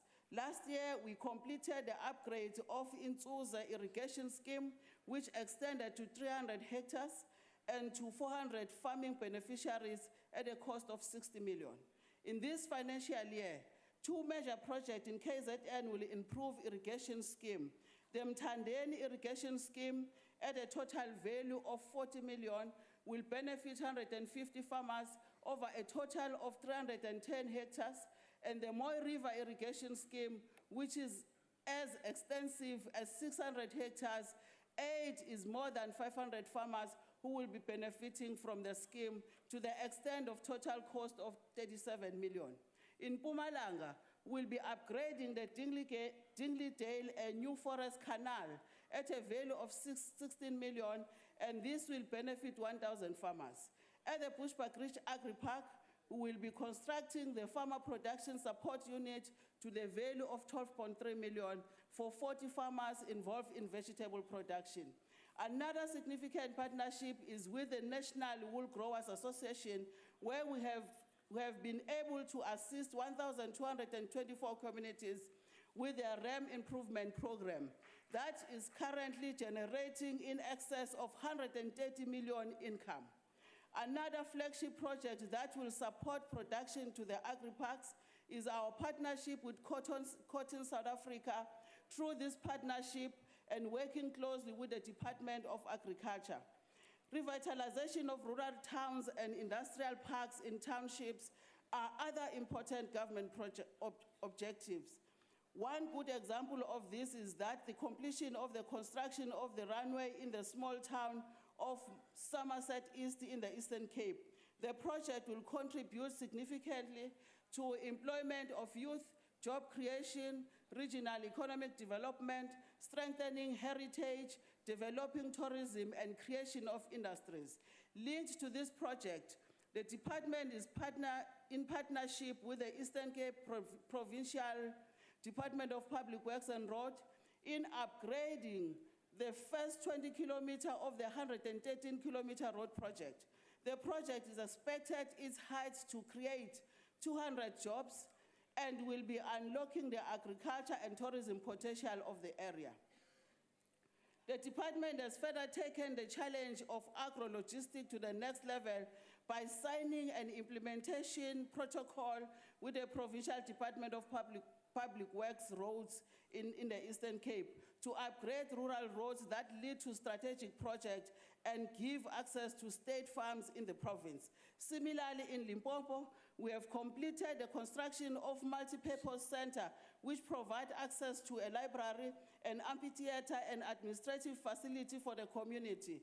The next phase of the project will include recreational facilities and swimming pool. Chairperson, improve access to ICT in rural areas, continue to play an important role in transforming the lives of rural children and communities at large. In this financial year, we will continue to roll out the iSchool Africa program to 48 additional schools, and in partnership with DST, we will establish 8 more digital doorways.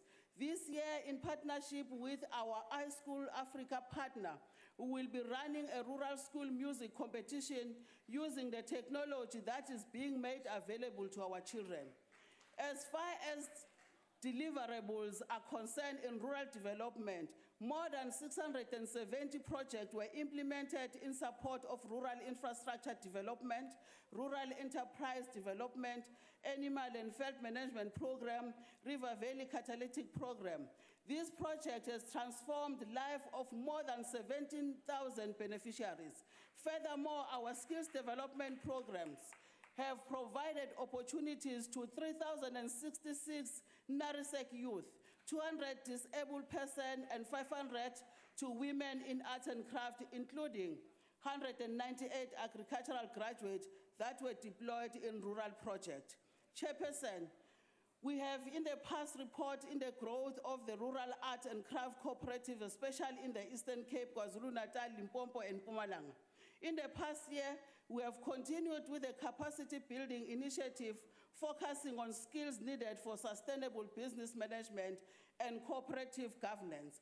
The department has been working with a training partner who has originally introduced a business model for rural art and craft, and significantly progress has been made in skills and market access. In addition, the art and craft primary cooperatives in the 4 provinces have shown readiness to form a secondary cooperatives at the district level.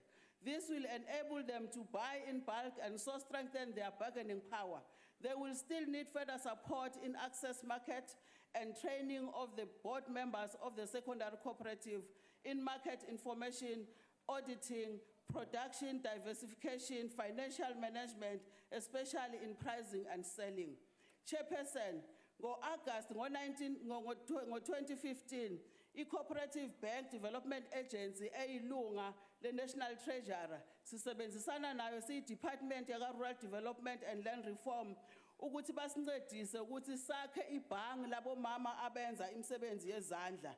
Okwamanje esikushoyo ukuthi ngoJune kulonyaka siyobe siregister ibhangi okokuqala ngqa eSouth Africa, ibhangi labomama abasebayirezile imali engango 100,000. Igama lalelo bhangi lizobizwa ukuthi isimzansi Rural Arts and Craft Club. To continue to strengthen the skill component of the Narisek program, the Tabantu Narisek College upgrade has been allocated 40 million for planning, design, upgrading, which will benefit the Narisek Honorable students. Deputy Minister, please conclude.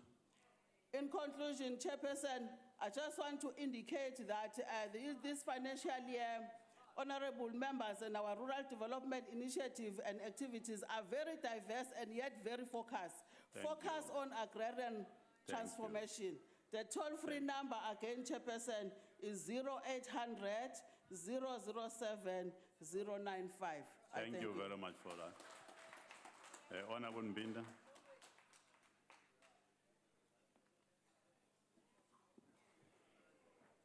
Honorable Chair and honorable members, we are here again in this House to discuss and debate on the matter that we believe as PAC is at the center of our struggle to liberate the African people.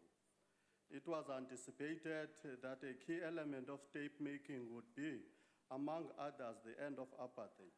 It was anticipated that a key element of state-making will be, among others, the restoration of land to its rightful owners. However, after 2 decades of democracy, South Africa-based land and agrarian reforms have failed. By 2010, about 4 million hectares of land had been transferred under the prolonged land reform program of redistribution, restitution and tenure reform. By 2014, the figures had hardly changed, demonstrating the failure of South Africa's based market reforms. The dualistic agrarian culture dominated by a few white landowners remain in place while landlessness and rural poverty persist in the former Bantustans and the urban periphery.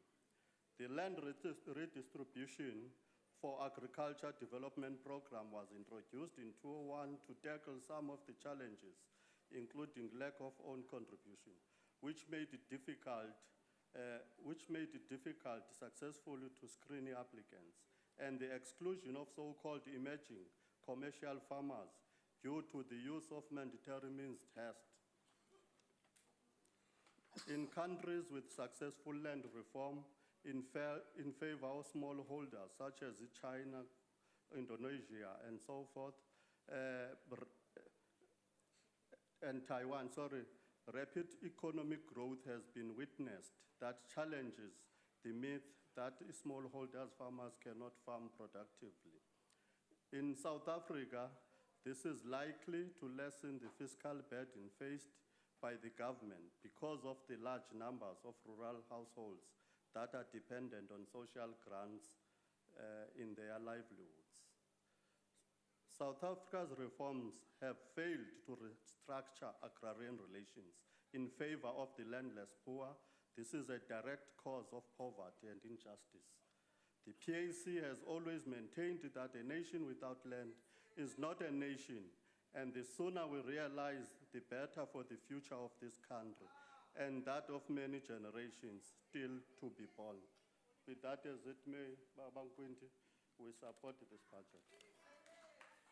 Thank you, Honorable Mbinda. Honorable Walters.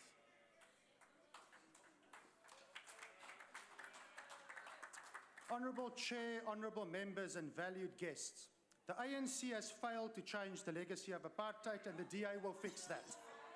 We will use the concepts of freedom, fairness and opportunity to do so, and let me unpack those concepts one by one to the members and the guests present so that there can be no misunderstanding or misrepresentation of what we in the DA care about. Let me also do this in the context of land reform so that what we say and what we do regarding this crucial national priority is clear to all South Africans. With freedom, we believe that no government or group should prevent you from owning land or try to control what you should do with your land. You should be free to pursue your dreams, using your talents and using enabling support from a facilitator state to ensure that you are not beholden to anyone, especially not the ANC. It is therefore of huge concern to the DA, as pointed out by my colleagues previously, that government consistently fail to transfer ownership of land to beneficiaries. It persists in maintaining state ownership and control over land, essentially turning beneficiaries of land reform into cheap labor of the state. That is monopoly capital of a special kind, I suppose. Even from the purported Marxist perspective of colleagues from other parties, one can ask, how does the fundamental power relations of the poor vis-à-vis their environment change if government is simply not interested in truly freeing them? Where is the redress in that? Where's the change in that? How can you use that mockery of freedom? A DA incoming government will ensure that land obtained for land reform is actually owned by beneficiaries. We are the only party that genuinely wants the poor to own land. As another example of this mockery of freedom under the outgoing government, we can see how it persists in entrenching apartheid and the colonial tactic of using traditional leaders to keep itself in power. President Zuma encourages traditional leaders to claim land rather than asking individuals to do so, and actively treat traditional leaders like the owners of tribal land rather than allowing South Africans living on such land to claim the land they use as their own. You know, the Freedom Charter says the land will be divided under those who work it. Many traditional leaders see through that and want those communities they are associated with to be free. But the outgoing government do not want them to treat South Africans living in communal areas as equal citizens. Honorable Waters, there's a question. Honorable Waters, can you take a question? No, not from you. They want such fellow South Africans to remain dependent subjects, perpetually dependent on government grants and locked in electoral bondage to the ANC. It is no surprise that the poorest South Africans in South Africa live on potentially the most productive land in South Africa on the eastern seaboard of the country. Where is the freedom in that?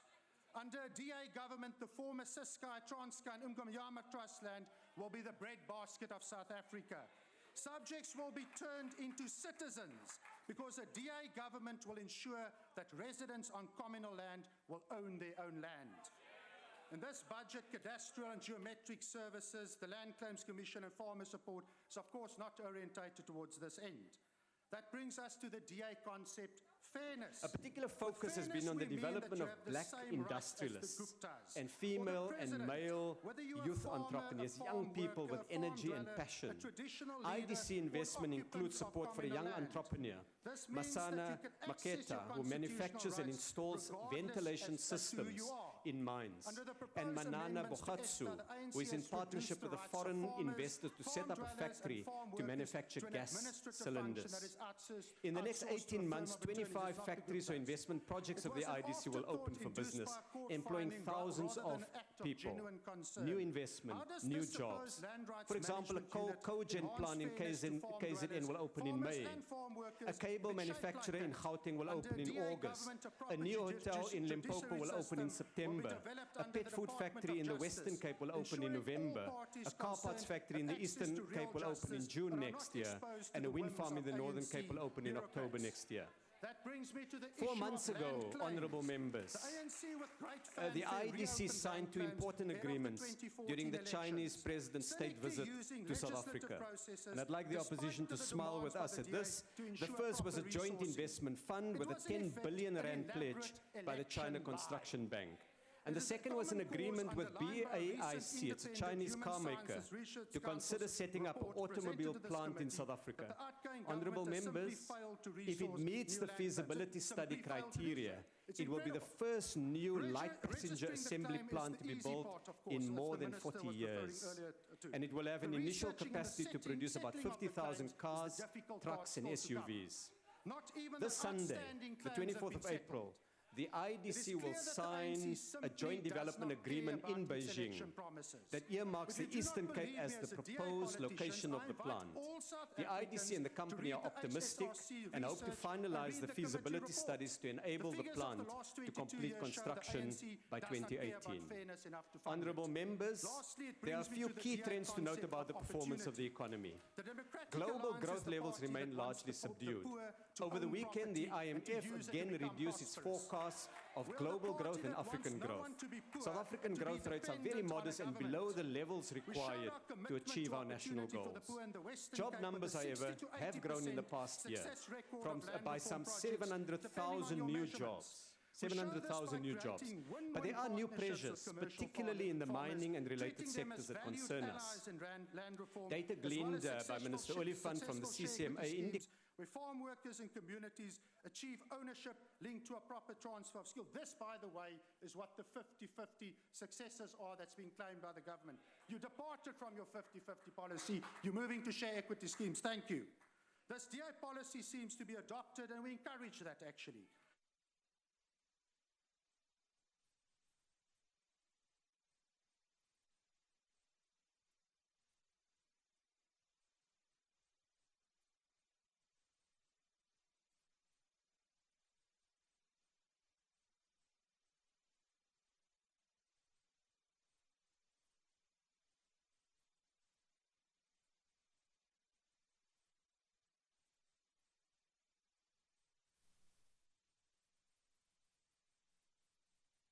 Just before an election, the DA will solve land reform, and we challenge you to follow our lead. Honorable Mnguni.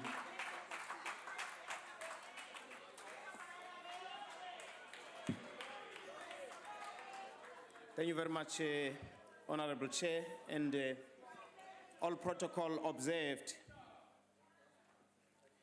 We hold this debate today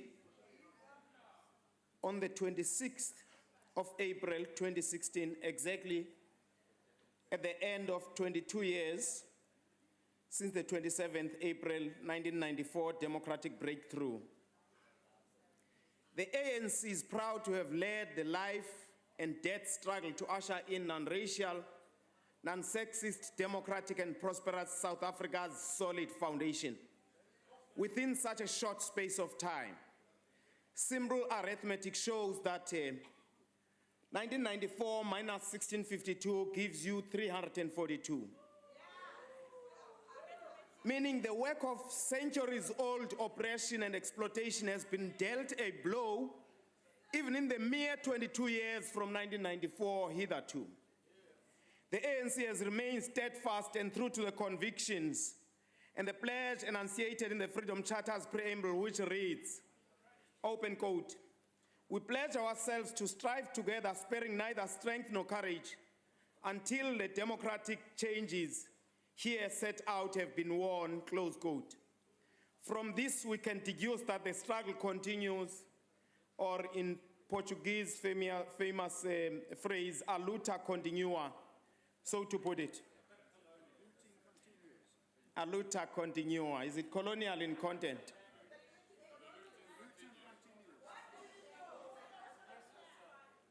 We would like to emphasize, just starting with encouragement to our own ministry and department, to emphasize on rural development, that the rural development share of the budget cake seems to be declining over the years as a proportion of the overall department's allocation slice. This needs to be carefully monitored and jealously guarded. Sitsho oku kuba thina singumbutho wesizwe sazi mhlophe ukuba abantu abasezilalini nangakumbi abo bakwiziphaluka ezazisakuba ngamaphandle Transkei, Bopta, what's name, Venda, Ciskei, bayalubona kwaye belwamkela utshintsho oluhle lwalorhulumente. Kodwa ke ikwangabo abona abatsala nzima kwezo nkonzo eziseza kuza kubo, nokuba ngamanzi, ngumbane, zindlela, ngamaziko emfundo, ezempilo, njalo njalo. Ngabantu abasezilalini ababesekelwe ukuba babe kumaphandle azi-labor reserves. Abazange basekelwe luqoqosho kwanhlobo ingcinezelo yamagaqa yangaphambili.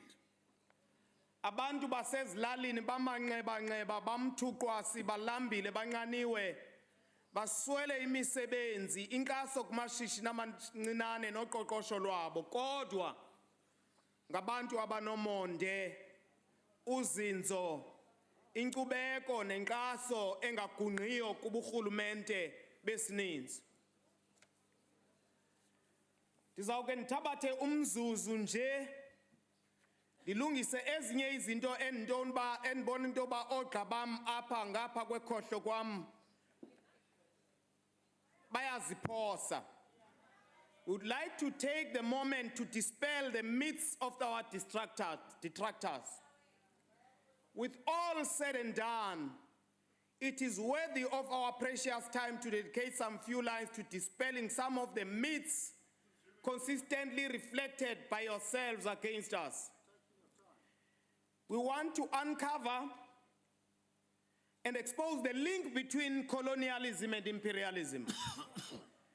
You, the largest opposition, cannot bluff anyone by trying to conceal the link between your own existence, your ideology of neoliberalism, liberalism, and conservatism, and the repugnant history of colonialism and exploitation. You are the descendants of colonialists. If not, you must rebut it. You must rebut colonialism and imperialism. In its native, colonialism came and therefore came into existence as a result of capitalism having overgrazed its domestic markets in the Europe, in England, in Dutch and elsewhere. This going beyond your own borders to solicit by your forefathers and exploit profits via colonies or the colonized. You therefore become apologists of colonialism. You become apologists of imperialism. Now imperialism, as was pointed out by one prominent theoretician, becomes the highest stage of colonialism. Becomes the highest stage of capitalism, rather. In the final analysis, you are therefore capitalists or apologists and defenders of capitalism. Again, it is your capitalist or imperialism that breeds unemployment and inequality.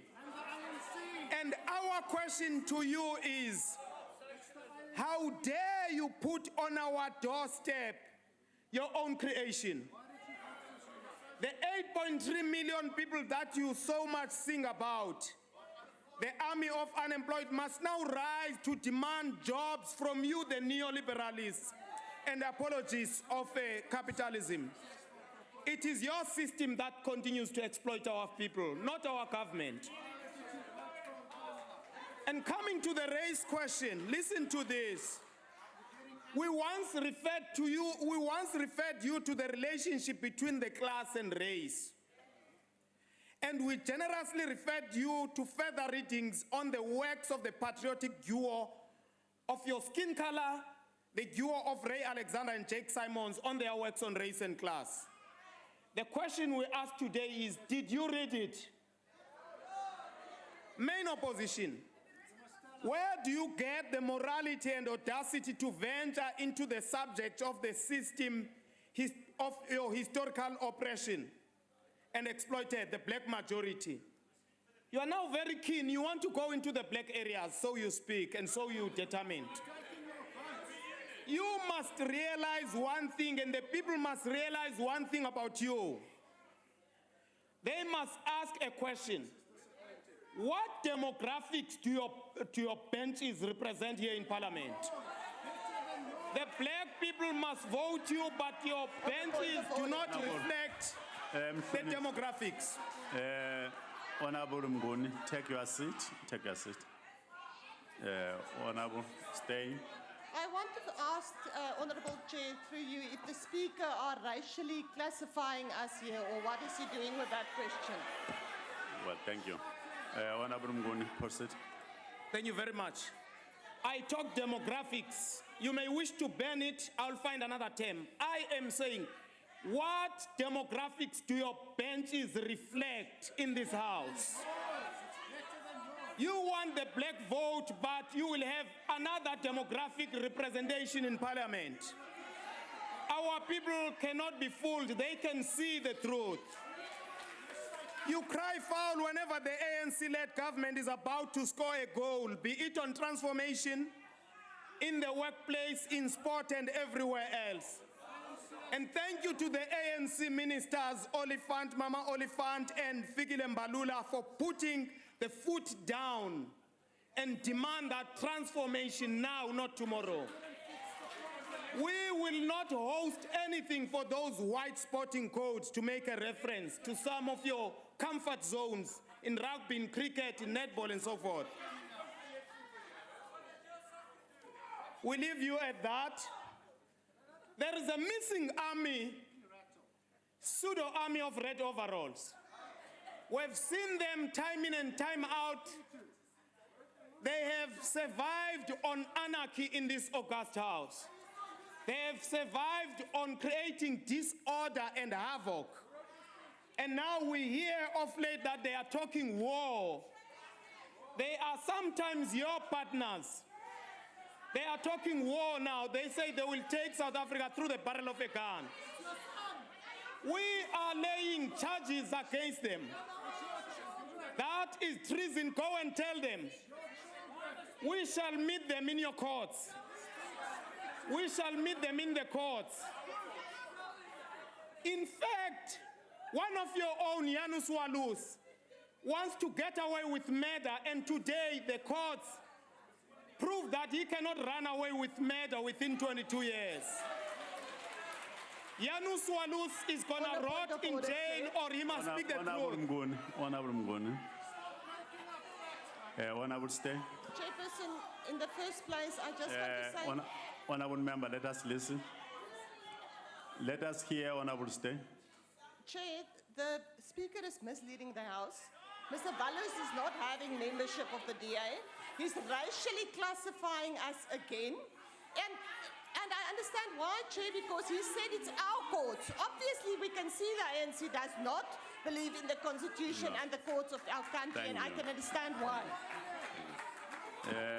Achtbare voorzitter, punt van orde. Achtbare voorzitter, dit is nog altyd die reël van die parlement dat as 'n begrotingspos gedebatteer word dat jy by die onderwerp hou. Hierdie is 'n grondhervormingsdebat, nie 'n sportdebat of 'n justisiedebat nie. En ek versoek u dat u die agbare lid vra om by die onderwerp van die debat te hou. Dankie. It's fine. Honorable House Chair, all I'm doing is to ideologically classify. Ideologically classifying Janus Walus. He represents a conservative, an anti-democrat, an anti-people, an anti-ANC. He therefore ideologically becomes one of your own. Janus Walus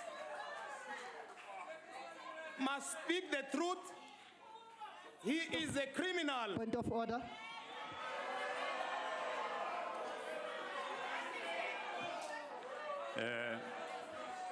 Is the speaker relevant to the topic? No, no.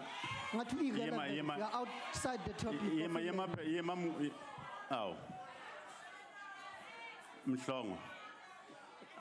Mhlongo asakuzwanga manje.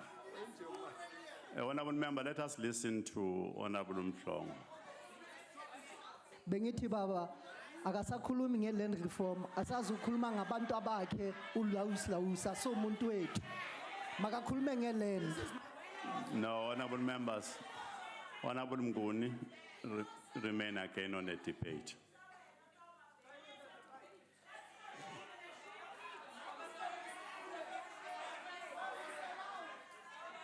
Thank you, Honorable House Chair.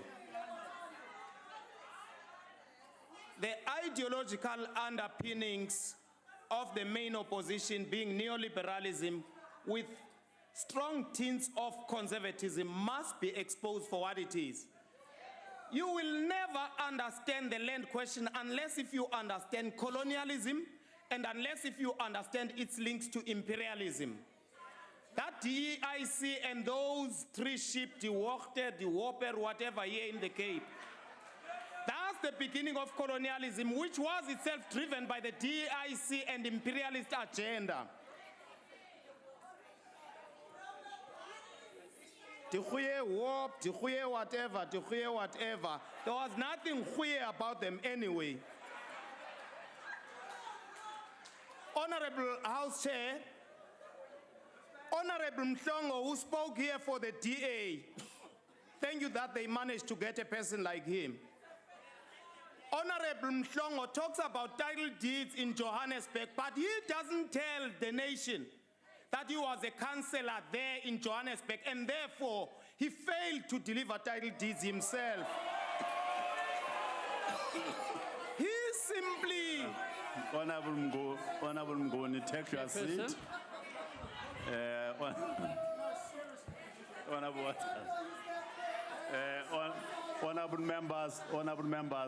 Honorable members, I think we are delaying ourselves unnecessarily. Yeah. Can we just hear what Honorable May I address you? Yes. Chairperson, the Honourable Speaker is misleading the House once again. As you know, the DA is not in power in Johannesburg. We wish we were, because we would have delivered title deeds had we been in power. And wait till the 3rd of August when we take over Johannesburg and we'll show you how to deliver. Take your seat. Honorable Mngoni, conclude. I'm worried about my time. The people here, House Chair, I'm wasting my time.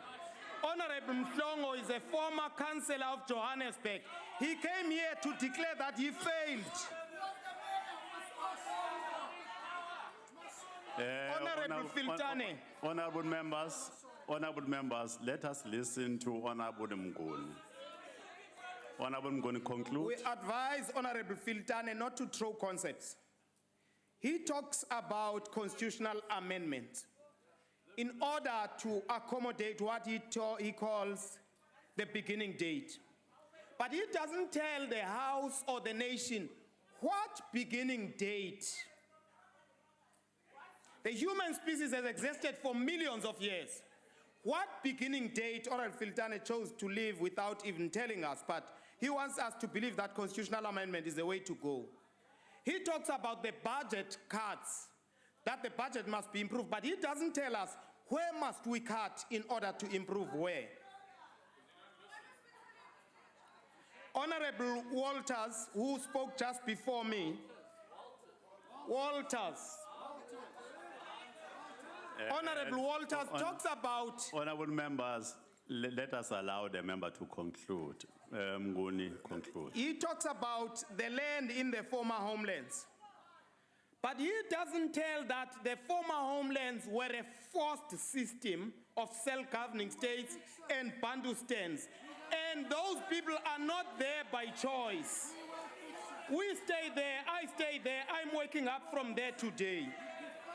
Thank you. You talk about opportunity. Thank you, Honorable Mngoni. The ANC supports the budget vote 39. Thank you. Honorable Minister, conclude the debate.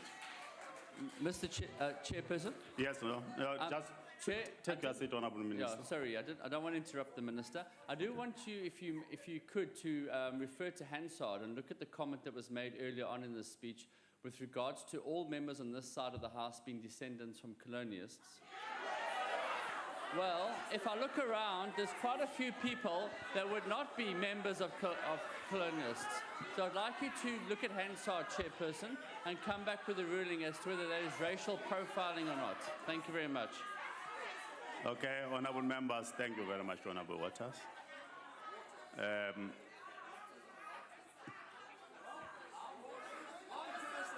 Oh, okay.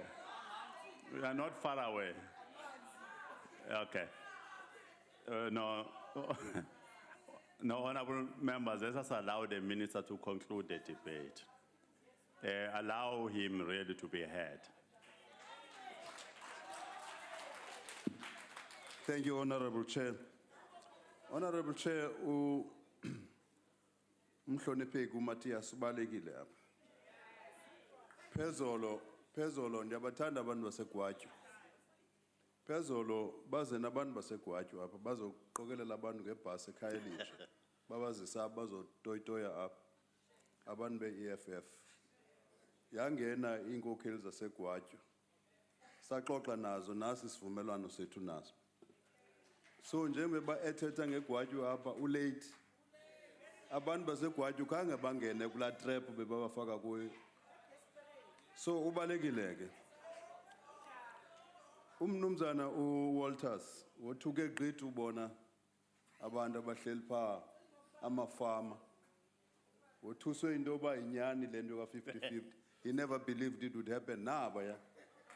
He can't believe it. Naba ya John. Naba ya. Kanithi nje bantu be-50-50. Naba ya yabona. Abanye bamhlophe abanye bamnyama. Naba ya. He can't believe it. Uzamthini kumuntu onjalo athe bona angakholelwa hayi ke. Uyazi nguThomas. Siyayivuma thina into yokuba ayikhawulezi ngokuthi ngendlela esithanda ngayo land restitution ne-land redistribution. Siyayivuma lonto. Kodwa khumbula ba sine budget eyabela wonke umuntu nesinye namanye amasebe. Asiphelelanga kuphela kule. Kodwa into ebalulekileyo engicimba ifuna sivume nayo kusebenzisana ngosondeleleneyo noDAF. Siyayivuma lonto. Ngoku sivene ke ngalonto noDAF. Sivene ngentoba uminister wakwaDAF nguye osicoordinatoryo thina sobabini elamasebe mabini. So lonto izasincedisa kakhulu siyavana ngalonto banyanisile abahlonipheki apha siyabulela abahlonipheki nonke. Okwesithathu kukho umhlonipheki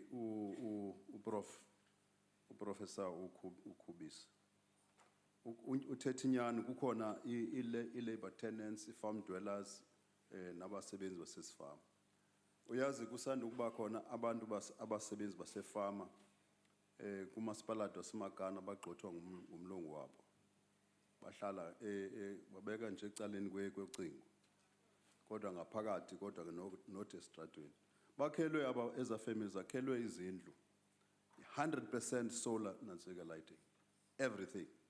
Namanzi phansi komhlaba atsalwa ngesolar yonke into yabo nje. Kanganto bantu benibona apha kuthiwa i-best practice bendiyibona apha bendicimba uDeputy Minister uzayibonisa aqhayise ngayo apha. Aba bantu aba kule group ye-categories bezibalwa nguDeputy Minister Mashego Dlamini. Sibudget 140 million rands ngoku udibanisa la i-labor tenants abahlonipheki bebethetha ngalento yabantu abadala abantu okuhlala ekudala besesifama. Umhlekazi uthetha kukhona lento ethethwa ngumhlonipheki uFiltana. Khumbula kaloku upresident ebeme apha ngo-2013 wathi siza introduce exceptions to the 1913 cut-off date. Uyazi sithenge ifama ezimbini apha. Enye apha eWellington for Cohen Son.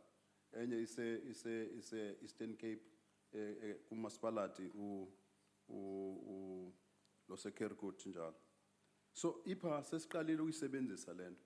Kodwa simisela ngoku a multidisciplinary multicultural task team to research so that it goes beyond that as far as it can go. So that sizokwazi, but it's for integrating South Africans. Yazi into ebuhlungu apha amalungu asekukhohla ukuthi apha ngokungakumbi amalungu anxibi overall. Abaziboni kaloku bona bangabaphikisi. Uphikiswa nje ke pha thina asingobaphikisi. Singabakhi besizwe. Ukuba wakhi isizwe ke udibanisa imihlambi eyalanayo. Uyabona moCDA nathi be-ANC asibanye ngengcinga nenkolo yepolitiki asibanye kodwa sibanye thina be-ANC sakhi isizwe asifune nje uze eParliament sakhi isizwe esinye noba ulibala elinjani sakha isizwe esinye. Uyabona ke ngokubona xa beme apha bathetha ngento ba siba ngurhulumente ozayo. Hayi thina sithi ngoba siba ngurhulumente ozayo. Sasingengorhulumente uqala sasilwela ilizwe sisithi silwela uMzantsi Afrika omnye obanyeneyo. uMzantsi Afrika ungenabuhlanga ungacala ucaleni ngobuni. uMzantsi Afrika wolawulo lwesininzi. uMzantsi Afrika othi yena masikhunzulelane othile ngobutyebi belilizwe. Hayi uMzantsi Afrika wohili bangaka izigebenga zingaka. Ngoba apha ngoku mntakamhlongo ngelishwa uvele wozifaka wena yazi ingcuka xa ime ngaphandle plant igusha zingaphakathi mos ingcuka ima ngaphandle plant ithi iyakhala ifuna uvula izenza ngathi ikhala njengegusha ifuna ungena isikhathi ifuna sesihambile. ungena ebuhlanti. Ngoku ingxaki lapho mntakamhlongo uyongena kuloo ndawo wena wazenza ingcuka abantu bayakubona bafuna ukuvulela bayaqonda uba uyingcuka igusha zindwebile. Thank you. Thank you very much. Usengxakini. Yabulela kakhulu mfana ngaphandle. Thank you very much, Honorable Minister. Well, thank you very much, honorable members. That concludes the debate and the business of this extended public committee. The committee will now rise. Thank you very much for your contribution.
Honorable members of the House,